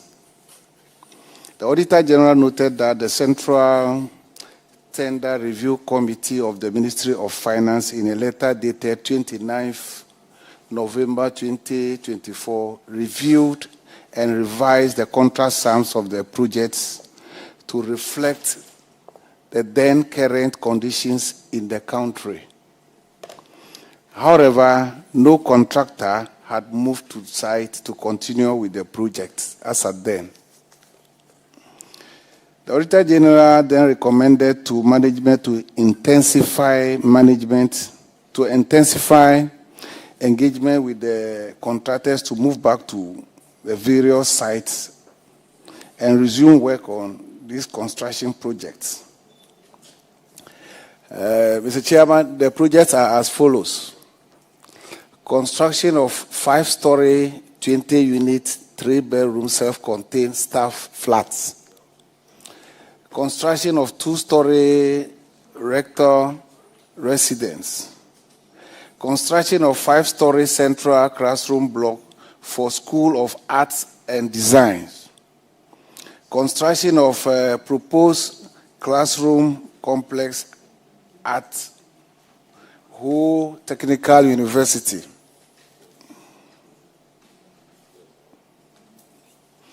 Management also promised that they were going to hold a meeting with the contractors to ensure that they move to site in 2 weeks. I want to know how far you have gone about that project. Honorable Chair, thank you very much. All the contractors are back to site. However, with your leave, I will ask our Director of Works to provide details. Thank you. Thank you, Honorable Chair. It is true, but it's also true that the contractors are back to site. With the collaboration of the consultants and HTU management, all the 4 contractors are currently at site. 3 out of the 4 are working assiduously to finish the project even ahead of the extended construction period. We only have challenge with 1, that is the construction of Faculty of Arts and Design block, Measures Proku. He is also at site, but unfortunately is working at a tortoise pace or slow pace. However, they've all moved from the current percentage you see. For instance, the very first one being 72 has moved up to 85%. The second one also has moved from 70 to 85. And the 58 has just done about 2% of 60% currently. And the last one from 55 to 65% as at yesterday. Honorable Chair, to even add, just yesterday we had a site meeting to stress the point for the need for the facility. And so we are very hopeful that they all complete the project within the extended construction period. Thank you.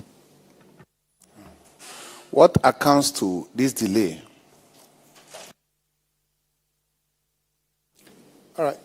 Thank you, Prof. Chair. There were 2 major factors. The first had to do with a delay in payment or honoring payment submitted to get funds in early days of the project. The second has to do with, as a result of the delay, there was a need for review of rates because the initial contract sum could not withstand the inflation or the fluctuation rates. So hence there was a need for the review. Fortunately, it was done late last year, and hence the contractors agreed and mobilized back to site. And so they are currently at site, sir. With delay in payment, have you been able to liaise with GetFund to push for payments?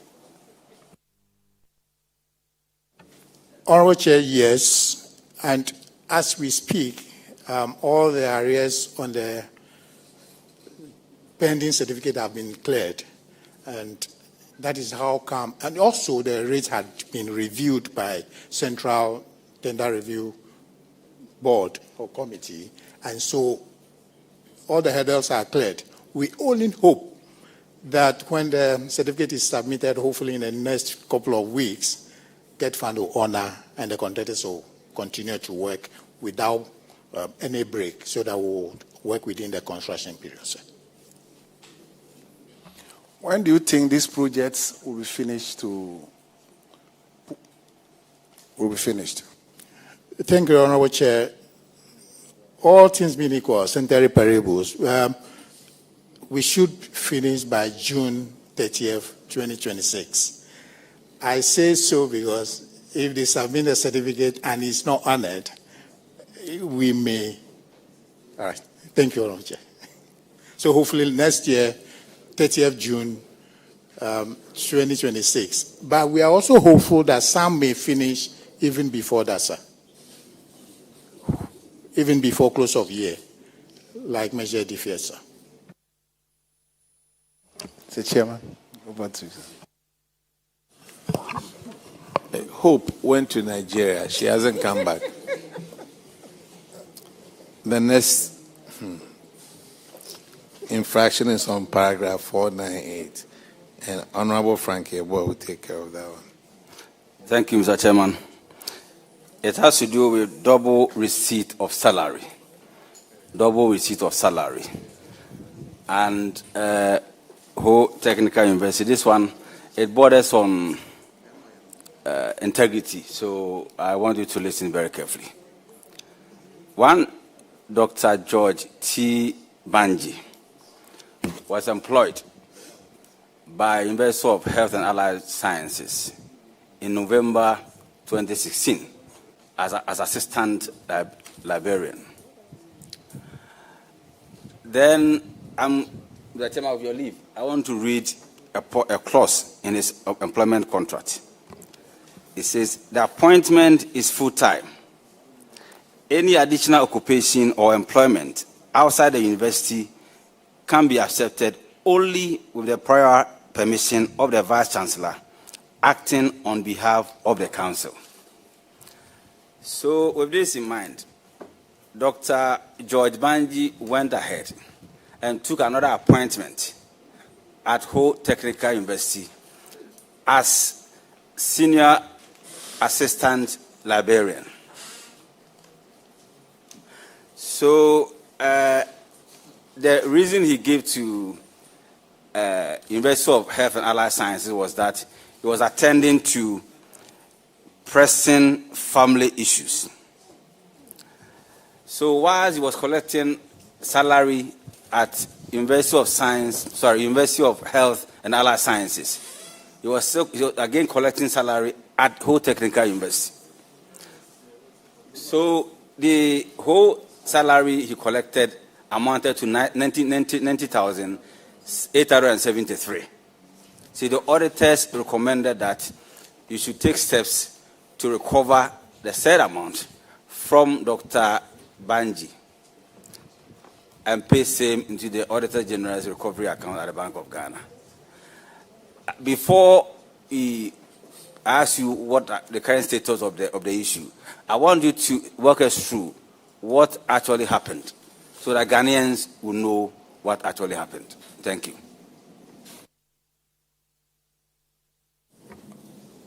Honorable Chair, thank you very much. I will ask Registrar to respond to this question. Thank you, Honorable Chair. Dr. Banji applied for an appointment or for employment at Ho Technical University together with all others when the university was granted clearance. He was interviewed and appointed. He accepted the appointment and assumed duty. During the interview, what we knew was that he was on leave of absence from the other institution, UHAS, which for us is normal in educational institutions. So he worked with us up until I think November 2023, when we realized that his salary stopped coming. So we decided to find out from the Controller and Accountant General's Department through GTEC, because that was the procedure. And we had information from GTEC, which also checked with Controller and Accountant General, that Controller and Accountant General had detected that he was being paid by two institutions, and therefore that was the reason for the blockage of the salary. In fact, we have a letter from GTEC to that effect, because we wrote and they also wrote to explain this to us.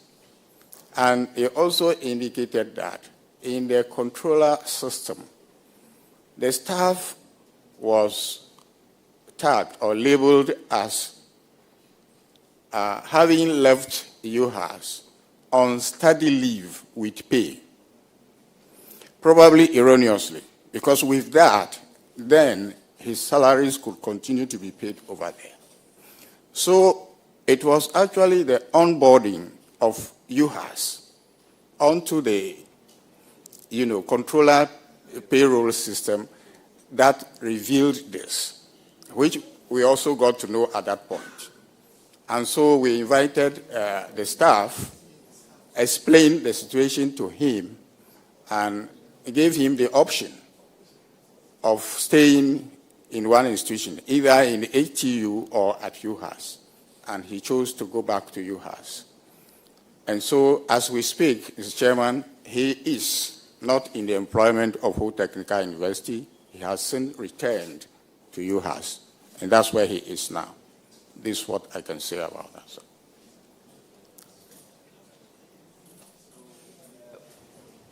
Doc or Prof, I don't know whether. So, when you interviewed him, did you do any due diligence in respect of his leave of absence and the conditions attached? Honorable Chair, his appointment came at a time when we had a deadline to meet for the clearances. So what we did for all that batch, okay. I'll yield to the Director of Finance to give us the details on that. Mr. Chairman, Controller has recovered 5 months from his salary at source. I've furnished the auditors with the payroll, his pay slip for April 2025 for further reconciliation. So from the payroll, 5 months of the salaries have been withheld. Thank you. Okay, so auditors, can you confirm, please? Yes, Honorable Chair, we can confirm that 5 months' salary has been deducted at source. Who Technical University, is it the case that have a plan, like a prepayment plan in place to collect the remaining amount or what? Honorable Chair, after the reconciliation with the audit service, the external auditors, you write back to him and demand immediate payment of the balance. Thank you. We have no agreement with controller yet in respect of monthly deduction from his salary at source. Honorable Chair, because it's no longer on our payroll or not in our employment, we can only rely on UHAS or he himself to pay the balance. Thank you. And I will yield to your advice. Thank you. It looks like, auditors, it looks like controller is dealing with him, right? Yes, Honorable Chair. And the figure so far deducted is 69,976. Okay, they're very encouraging. So it means controller will take care of him. Okay. Okay, whole technical. I guess that is it for you. You are discharged. Honorable Chair, thank you very much. Let's call Kumasi.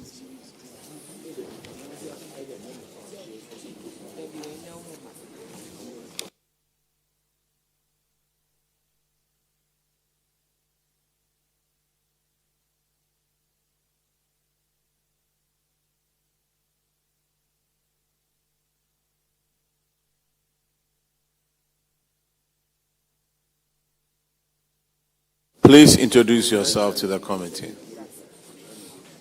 Honorable Chair, good afternoon. My name is Professor Gabriel Jumo, the Vice Chancellor. Thank you.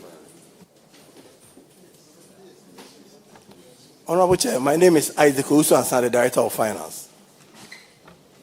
Honorable Chair, my name is Ebenezer Kofi Boache, the Registrar. Honorable Chair, I am Divine Komla Secretary, the Director of Works and Physical Development. Honorable Chair, my name is Asarabafo Frempong, Director of Internal Audit.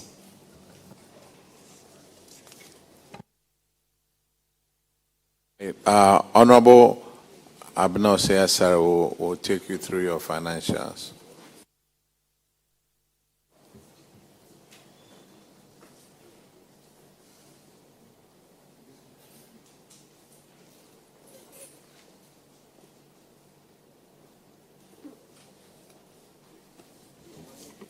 Thank you very much, Prof, and your team. You are welcome. Prof, we noticed that in 2023, there was a huge deficit of 16.6 million Ghana cedis. Can you tell us what caused this huge deficit? Thank you, Honorable Chair. With your permission, I would like to defer this to the Director of Finance to assist. Thank you, Honorable Chair. I think that the deficit was as a result of a treatment of a provision for separation allowance. When we adopted IPSAS, we had to make full provision for all staff as if in the coming year they will be going on retirement. So we made full provision that accounted for about 13 million. Besides that, we didn't do that well in terms of even revenue mobilization. And so we also had some impairment of even school fees. So that caused the deficit. And then in 2024, what was the success story? How did it come about? The surplus of 3.2 million. Yeah, we turned it around because our revenue mobilization improved, and if you can see, for both revenue from non-exchange transactions and exchange transactions, we improved tremendously. We did about 39.3% increase for government subvention and grants, and then for academic fees and other charges, we did 23.3%, and for miscellaneous income, we did 98.4%. And I think we also were able to contain some of our expenses, and that accounted for the turn of.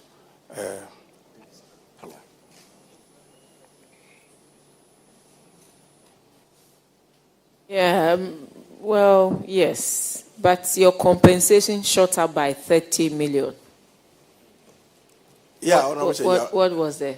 We received clearance to employ more, and we also negotiated with our part-time lecturers to increase the hourly rate, and that probably accounted for the increase in the compensation.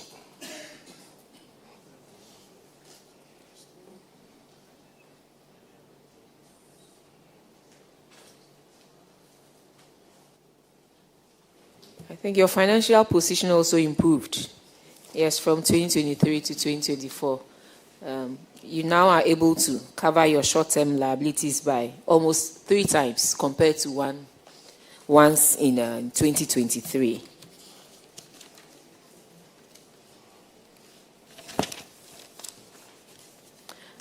I think beyond that, I don't have any other question. Thank you. But to encourage you to improve upon your IGF, because where you are, I mean, you can make a lot of non-tax revenue.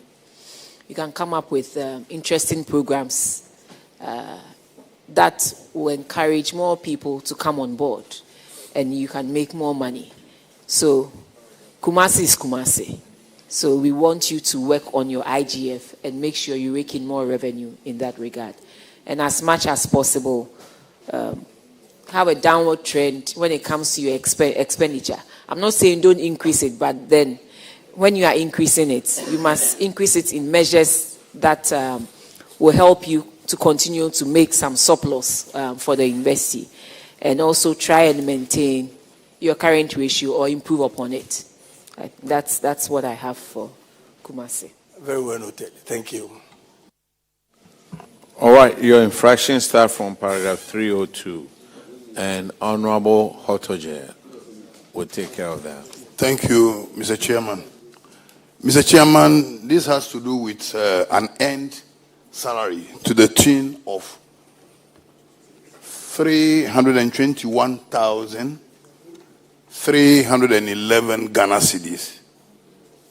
The auditors have realized in your books that one Hamidu Mamudu was granted a scholarship by the Scholarship and Staff Development Committee of your university to pursue a 4-year degree program in computer science and technology in Wuhan University in China. One of the conditions attached to this scholarship is that Mr. Hamidu should complete a bond form, and submit same to the Kumasi Technical University before his departure. He never did that. He left. Management traced him to get this thing done. It was never done. But at the end of it all, whilst away, he was able to take a salary. He was able to take salaries and allowances to the tune of 321,311 Ghana cedis. Despite the fact that he was away. That was from January 2022 to June 2024. The auditors are recommended that he be made to pay the money in full into the Auditor General's recoveries accounts at the Bank of Ghana with account number 1018331 470015. What effort have you made to ensure that he pay that money? Honorable Chair, thank you very much. We have contacted Mahmoud severally to get him paid the money. Since he's not coming up, we have reported the issue to Yoko, and we are liaising with Yoko to get the money paid. But my registrar, Honorable Chair, with your leave, can provide further details on that. Just to let you know, our second deputy speaker is here with us. Yes, thank you. Minister.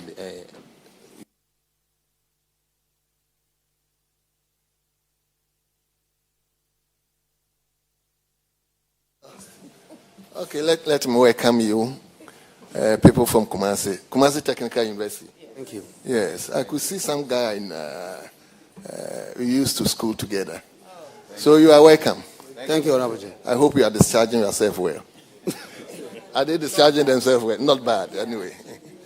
So,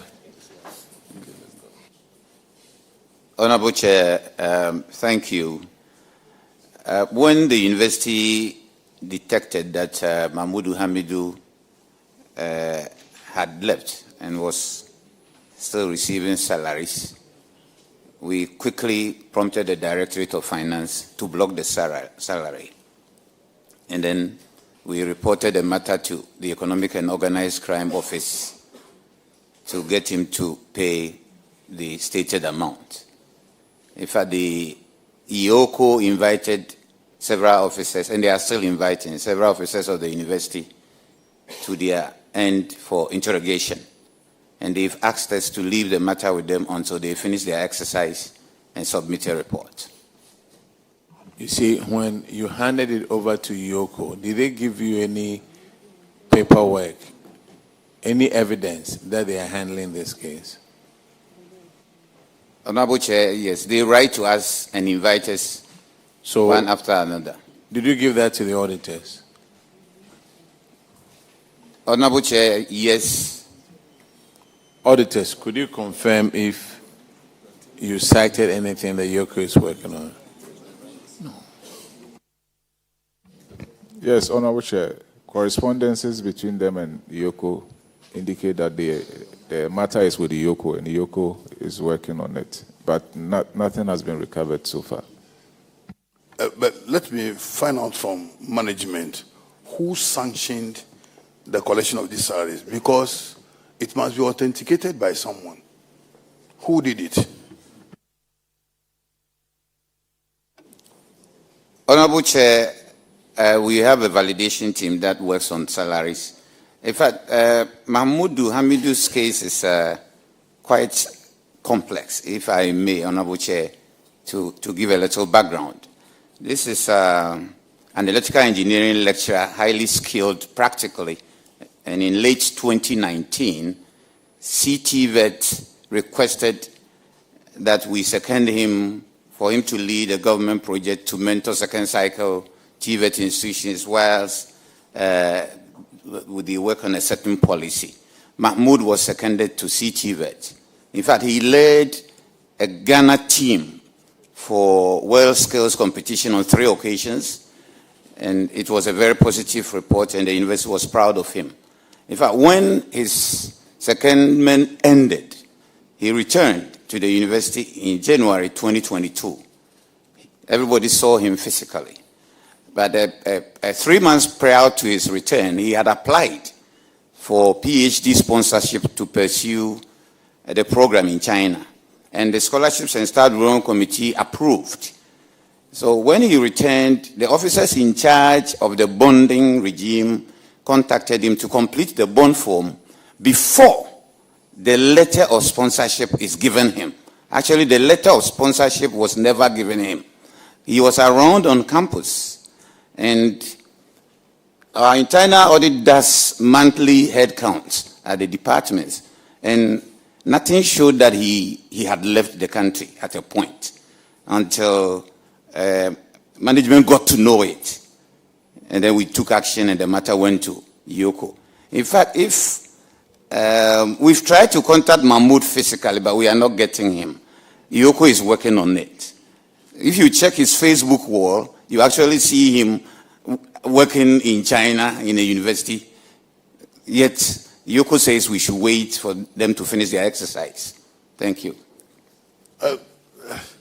Where I am having a problem is, I think validation is supposed to be done with the physical person being seen.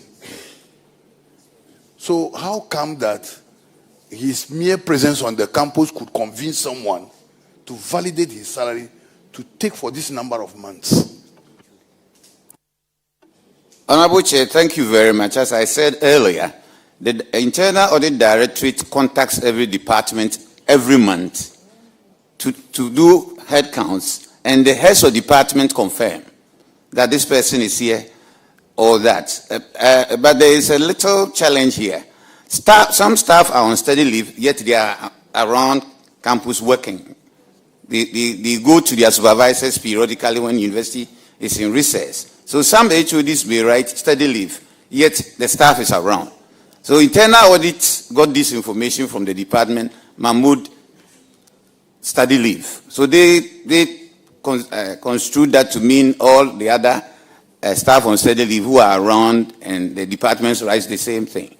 And until we detected that he was absent. Mr. Registrar, Mahmoud's case is different from the one. Yes, sir. Mahmoud was supposed to meet a bond condition he never met.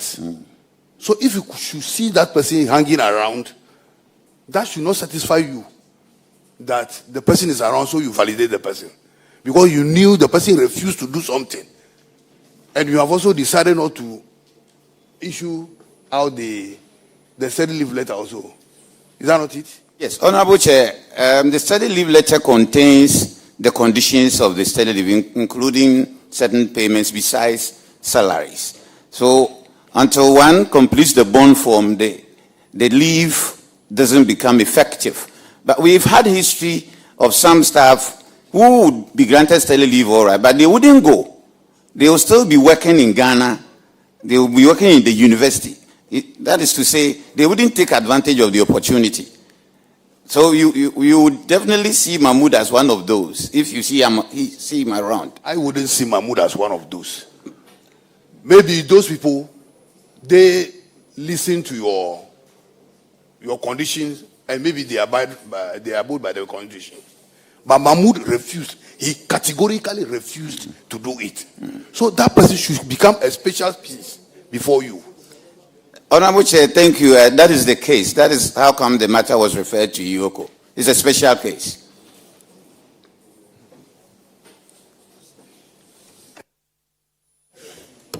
Prof, please. This is, I think, the 6th or the 7th time that we are talking about people not filling the bond form. Is it a complex thing to complete? How is it like? And what are the requirements to help you fulfill? I think the complexity has to do with getting guarantors to guarantee. And guarantors these days are not willing to guarantee for people, knowing that if they are not careful, they may also put them into trouble. So that's the main reason why sometimes you find it very difficult getting people to guarantee for others. So the catch is the guarantors. The guarantors is the problem here.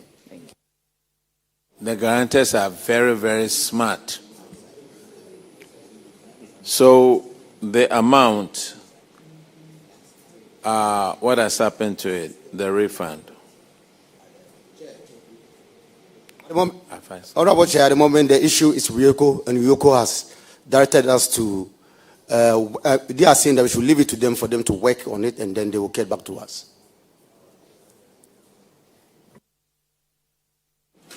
The next infraction is on paragraph 308, and Honorable Edem Agbana will take care of that. Thank you, Mr. Chair. Mr. Vice Chancellor and the team, in breach of regulations 92 of the Public Financial Management Regulations 2019 LI 2378, you paid 25,000 plus to one Dr. Augustine Amwako, who was on leave of absence. In your response to the auditors, you indicated that you wrote to your Provident Fund Board to settle that amount. Update the committee on that amount, whether you have retrieved it or not, and also if you met out any punishment to the officer who validated a staff who was not at post. Honorable Chair, the said amount has been recovered from Dr. Mwako. He paid initially little over 21,000, and then the balance has been paid. Thank you. Mr. Chairman, the second leg of my question, I asked if you took any steps to punish the person who validated him when he was not at post. I think that the person who validated him didn't make a mistake this instance, because it was just for a month. He put it in the system, and sometimes controller will not act on it. But we immediately wrote to the bank to even hold on to his salary. Unfortunately for us, the bank didn't do it, and we have duly recovered the amount. Yeah. All right, the next infraction is on paragraph 313, and Honorable Ahinkwa will take care of that one. Thank you, Chairman. Chairman, this infraction is on payment of ineligible allowances to staff on steady leave, amounting to 48,279. Chairman, the auditors noted that 3 staff of the university were granted steady leave to pursue various programs at different universities abroad. However, these officers were wrongfully paid salary-related allowances totaling for 48,279, as though they were actively at post. The details are captured here. We know that when people are granted steady leave abroad to study, as you are saying throughout, it is stated in the study leave letter that certain allowances that are tied to the salary will not be paid. So we know very well that these 3 people are on steady leave. And then those allowances that are tied to the salary, which they were not supposed to take, were still being paid to them to this huge tune. And if you look at it, the whole of January 2023 to December 2024, you pay these monies to them. One, Mr. Idrisu Kasum, he is studying at the University of Auckland, New Zealand. You paid him 16,601. Yet he has not returned. Mr. Jason Kobina Aku, University of Electronic Science and Technology, China. January to September, you paid him 17,121. Then Mrs. Elizabeth Sewabuatin Kumsin. What's our? The amount was 27,000. Where? Yes, car allowances. I've not even mentioned all of them. So if you look at the total, these are huge sums. Why? You see, these things keeps on repeating. You validate them, things that you are supposed to do, you ignore them. And yet you come before the committee trying to explain to us to understand. If you were medical doctors, this negligence could have led to the loss of somebody's life. And if the person died, can you revive the person? So what has happened? What has happened? And what led to this? Let us know. Honorable Chair, the said staff, we have recovered, for some of them, we have recovered the money. Others, they have also made part payments. But I will defer to the Director of Finance to give further details with your leave. Yeah, thank you, Honorable Chair. Mrs. Elizabeth Wakumsen, who earned 4,122 Ghana cedis are fully paid, and same has been paid to the Auditor General's account. Dr. J.C. Kwabnaku, 27,556, is contesting part of the amount because a portion of it was an error on the part of the auditors because we came back from China during the COVID and he couldn't go and he was still here working. So part of the amount they stated was actually earned. I've brought a dossier that I will share with the auditors. But he has refunded 14,728 Ghana cedis, which I'm going to send to the Auditor General. The good thing is that they've been paid their book and research, and I'm holding on to it until this issue is fully resolved. I'm not going to pay, so I'm going to recover all the amount from their book and research. The same applies to Kasim Idrisu. He has returned. He wrote to contest, and I've told him I'm not giving the book and research until I fully resolve the issue with him and report the same to the external auditors. Thank you. These allowances, are they part of the salary, or do they pay from controller, or you pay them from your own source? They are paid from controller. Okay.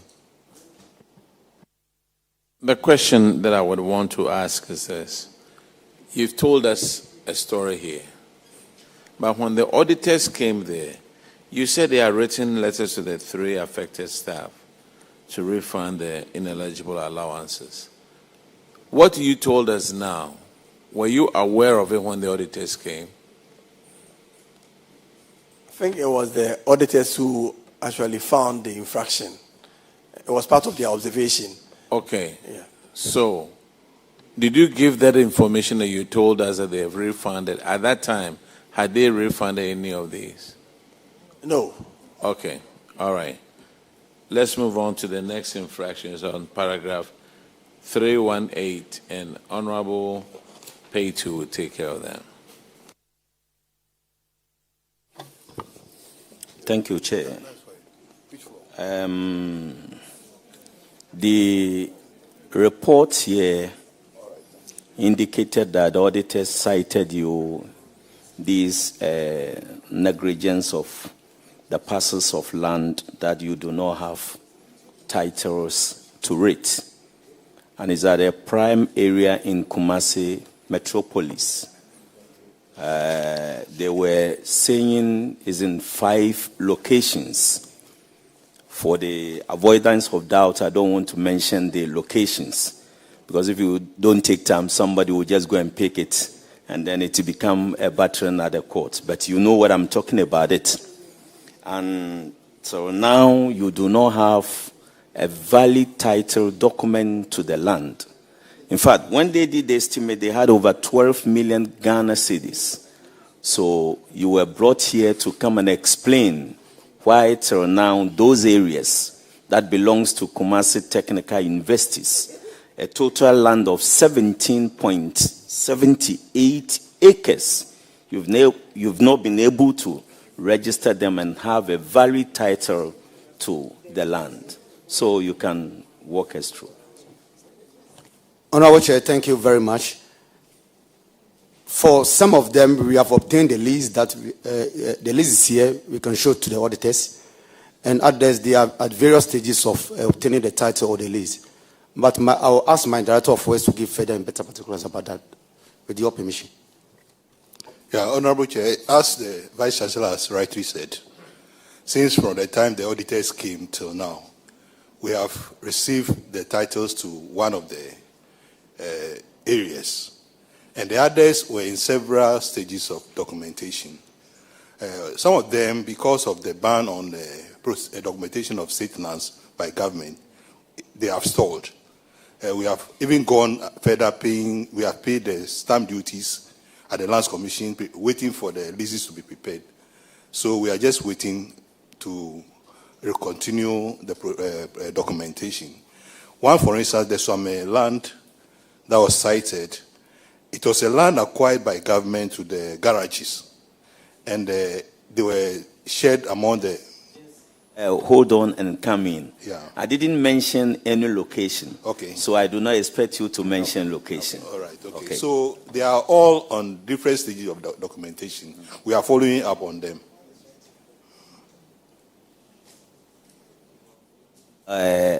Okay.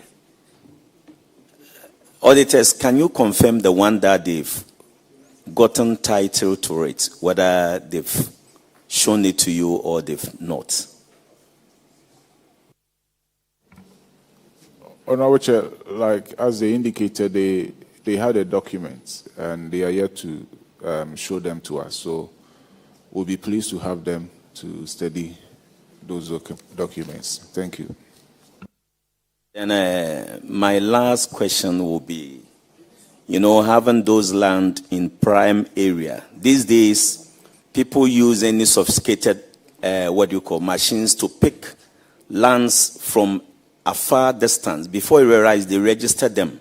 What you do is to battle it at the court and fund them back and a whole lot of things. So I will encourage you, in as much as you take steps to register them, do everything as fast as you can, because these land, especially the one close to your campus area, you must be able to ensure that you register them properly. Then it becomes the bona fide property of the school. So please, Vice Chancellor, make every effort to see to it that these documents are valid, acquired. Thank you, Chair. Honorable Chair, well noted. Thank you very much. Just to let you know, there's an elementary school in my constituency. They didn't care about the land. We went on holidays, we came back. Somebody was building a house right in the center of the school park. Right in the center of the school park. Because the land is not registered. They are dilly-dallying. And he too, he bought the land. And he has gone to register it. Montenau, I'll be building on these lands. The next infraction is on paragraph 323. And Honorable Shirley Chair will take care of that one. Thank you, Honorable Chair. Kumasi Technical University, you gave scholarships to 17 members of your school to pursue various academic programs. But when the auditors turned up, you couldn't provide certificates of completion. You were asked to make sure that all 17 bring in their certificates. Your management response indicated that you've granted extensions to a number of them, but 13 have been referred to the school's staff development committee, and you were awaiting a decision at their next meeting.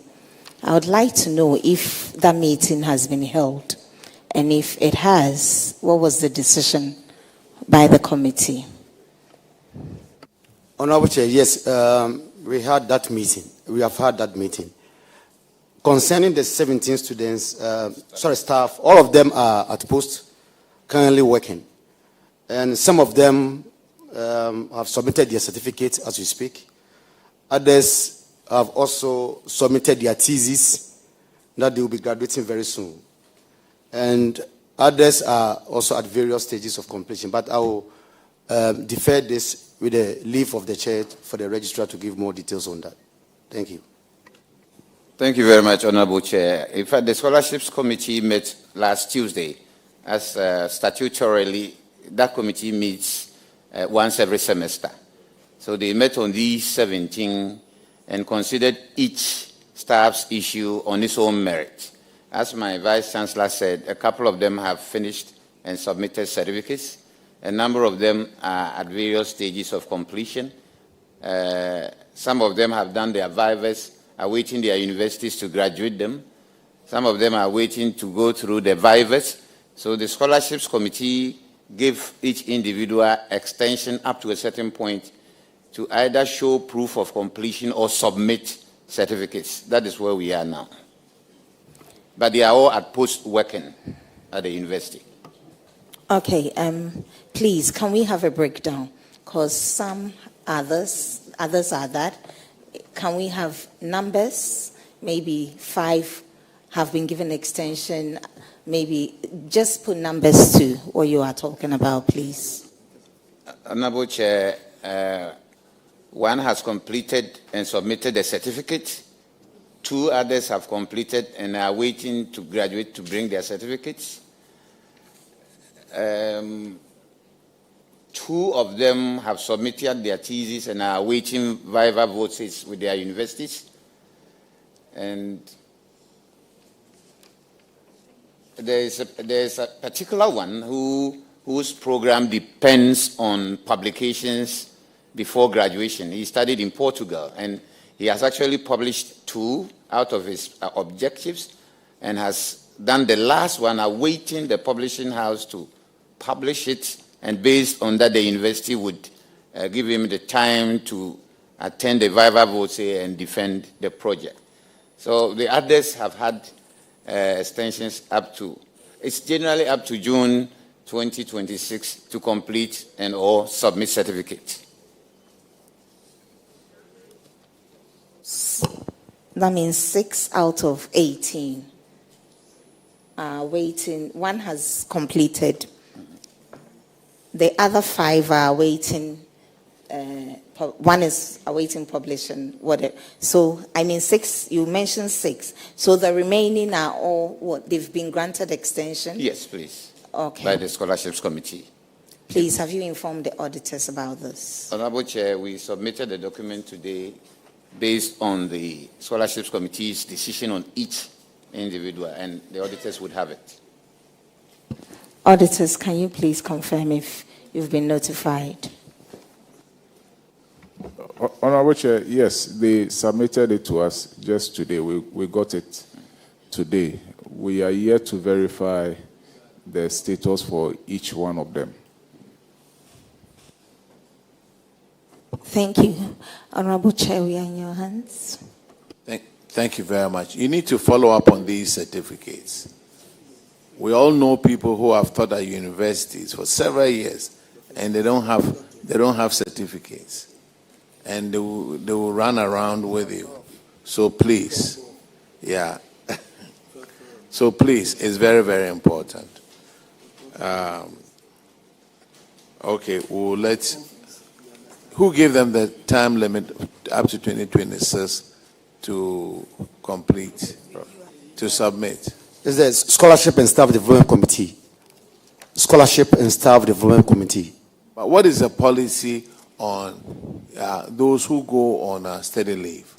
What policy do you have on when they should come with their certificates? Honorable Chair, it depends on the duration of their program. But in case when you are done, when you are done, you have 3 months to wind up and then come back. Yes. Hey. Kumasi Technical University, you are discharged. We are grateful, Honorable Chair. Now we have Accra Technical University. Kumasi, your IGF. Work on it too, because you can make a lot looking at where you are.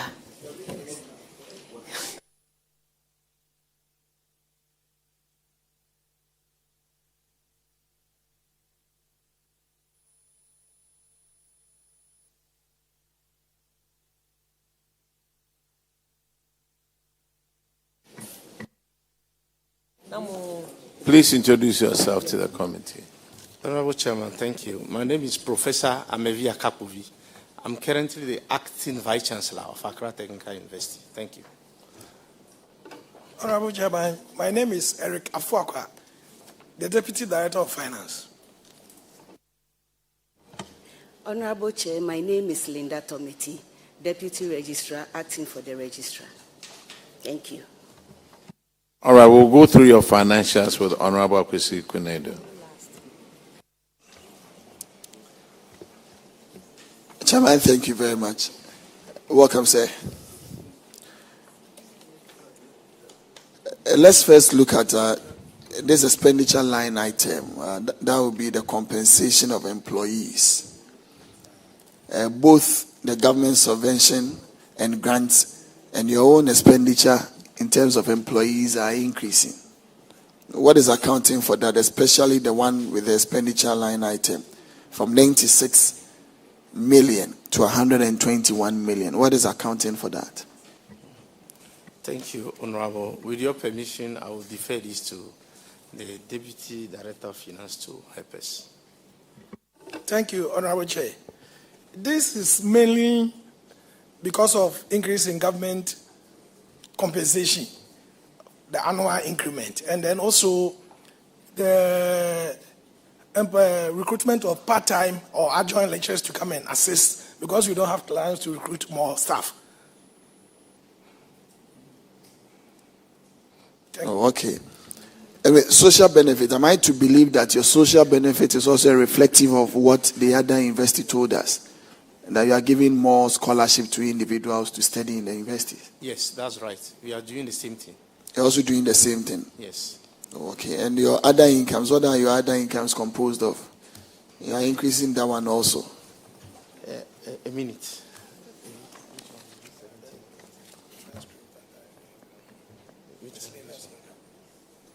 Our other income have to do with interest income, exchange gain, and then we also have some businesses on campus that are also bringing revenue, like the ATU cafeteria and then the Aquaba. Sir, Prof, please, can you speak into the mic? They are trying to record it and they are struggling to. Yes, thank you. I say our other incomes include interest income, exchange gain, and then we also have some businesses on campus, including the ATU cafeteria, the Aquaba Lodge, and then we also have staff rent income, and then also disposal income and production units. All these contribute to our other revenue. Thank you. Prof, I seem to be a bit worried when I look at your statement of financial position. You are liquidating more of your current assets, 65 to 62. But your current liabilities, Prof, hugely increased to about 96%, from 24 to 47 million. That is huge. Very huge. And when you look at your other incomes, the investment income that or interest that will probably be part of it, and looking at how you are liquidating and you're increasing your current liabilities, I think is a worry. What is accounting for that? Thank you very much. I will defer this question to the finance. Thank you. Basically, it's true that we are liquidating more of the income into, but this can be seen in the non-current assets because we are undertaking a lot of construction activities on campus, and the money is just being transferred from one asset to another asset. Thank you. But that is just about 50% increment in that, and here we are talking about 96%. No problem. Probably your expenditure is also going up in terms of your goods and services. In terms of recurrent expenditure on renovations and maintenance is also going up. So it's also going up. So it's also accounting into the liabilities. That's why you're not paying them off. Okay. But try and bring them down.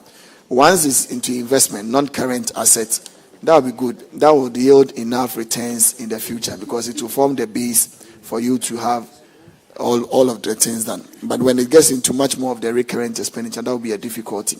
So just try as much as possible to contain the expenditure aspect of it. And Your miscellaneous incomes are also reducing.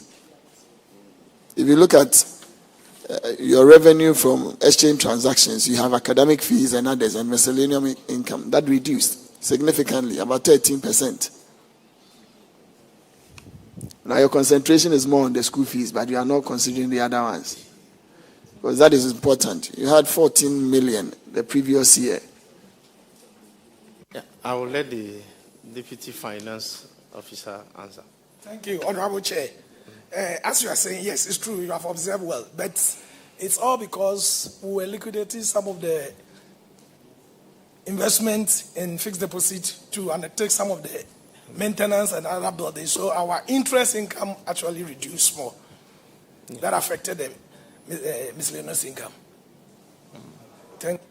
Okay, good. I mean, once you are doing to maintenance and the rest, it shows a bit also in the consumption of fixed asset, because it means your things are depleting. Okay, Chairman. But try and keep your current ratio a bit up. Although it's good, 1.3:1, at least is ideal. But when it was 2.7:1, that is better than reducing it to that nature. So that at least you can be able to pay off these liabilities when they fall due. Thank you very much. It's well noted. All right, let's go to infraction, and it's on paragraph 395. And Honorable Hotoje will take us through that one. Thank you, Mr. Chairman. Mr. Chairman, this has to do with an end salary to the tune of 33,576. The last audit disclosed that one Kudi Fanuel, a former staff of your university who had gone on retirement on June 20th, 2024, was wrongly paid his salaries for 3 months, from July 2024 to September 2024. When the audit team pointed this thing out, you assured them that you were going to use proceeds from his provident fund, and that you had already contacted the Providence team.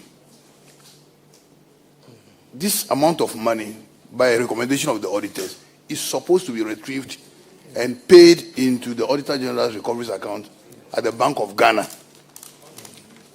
Have you done that?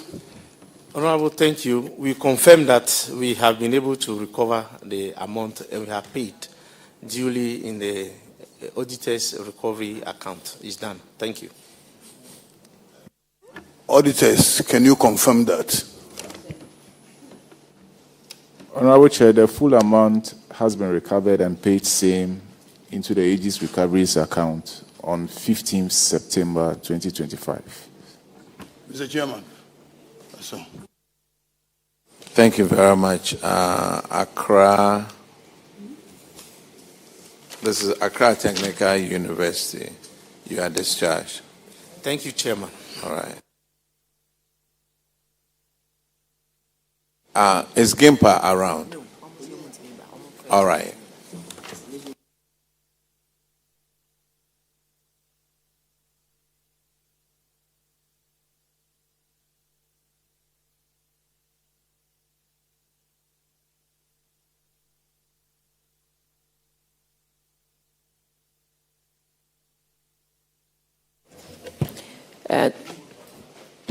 This brings us to the end of today's proceedings, and we want to thank all the investees and the normal investees and the technical investees that are turning up on us today.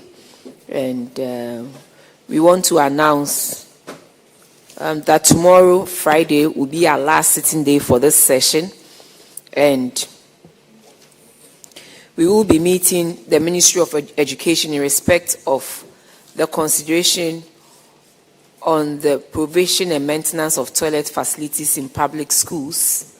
We'll also be meeting the Ministry of Local Government, Chieftaincy and Religious Affairs in respect of this same report.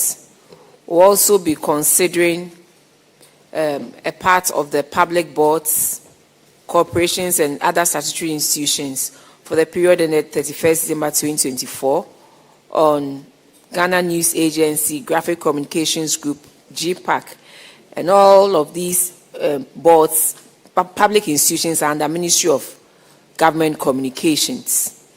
We'll also be meeting the Ministry of Finance, the Bank of Ghana on the Petroleum Revenue Fund. The Petroleum, yes, Revenue Fund. We'll also be meeting the Public Interest and Accountability Committee and the Petroleum Revenue Fund Secretariat. And this has to do with the audit on that. We also have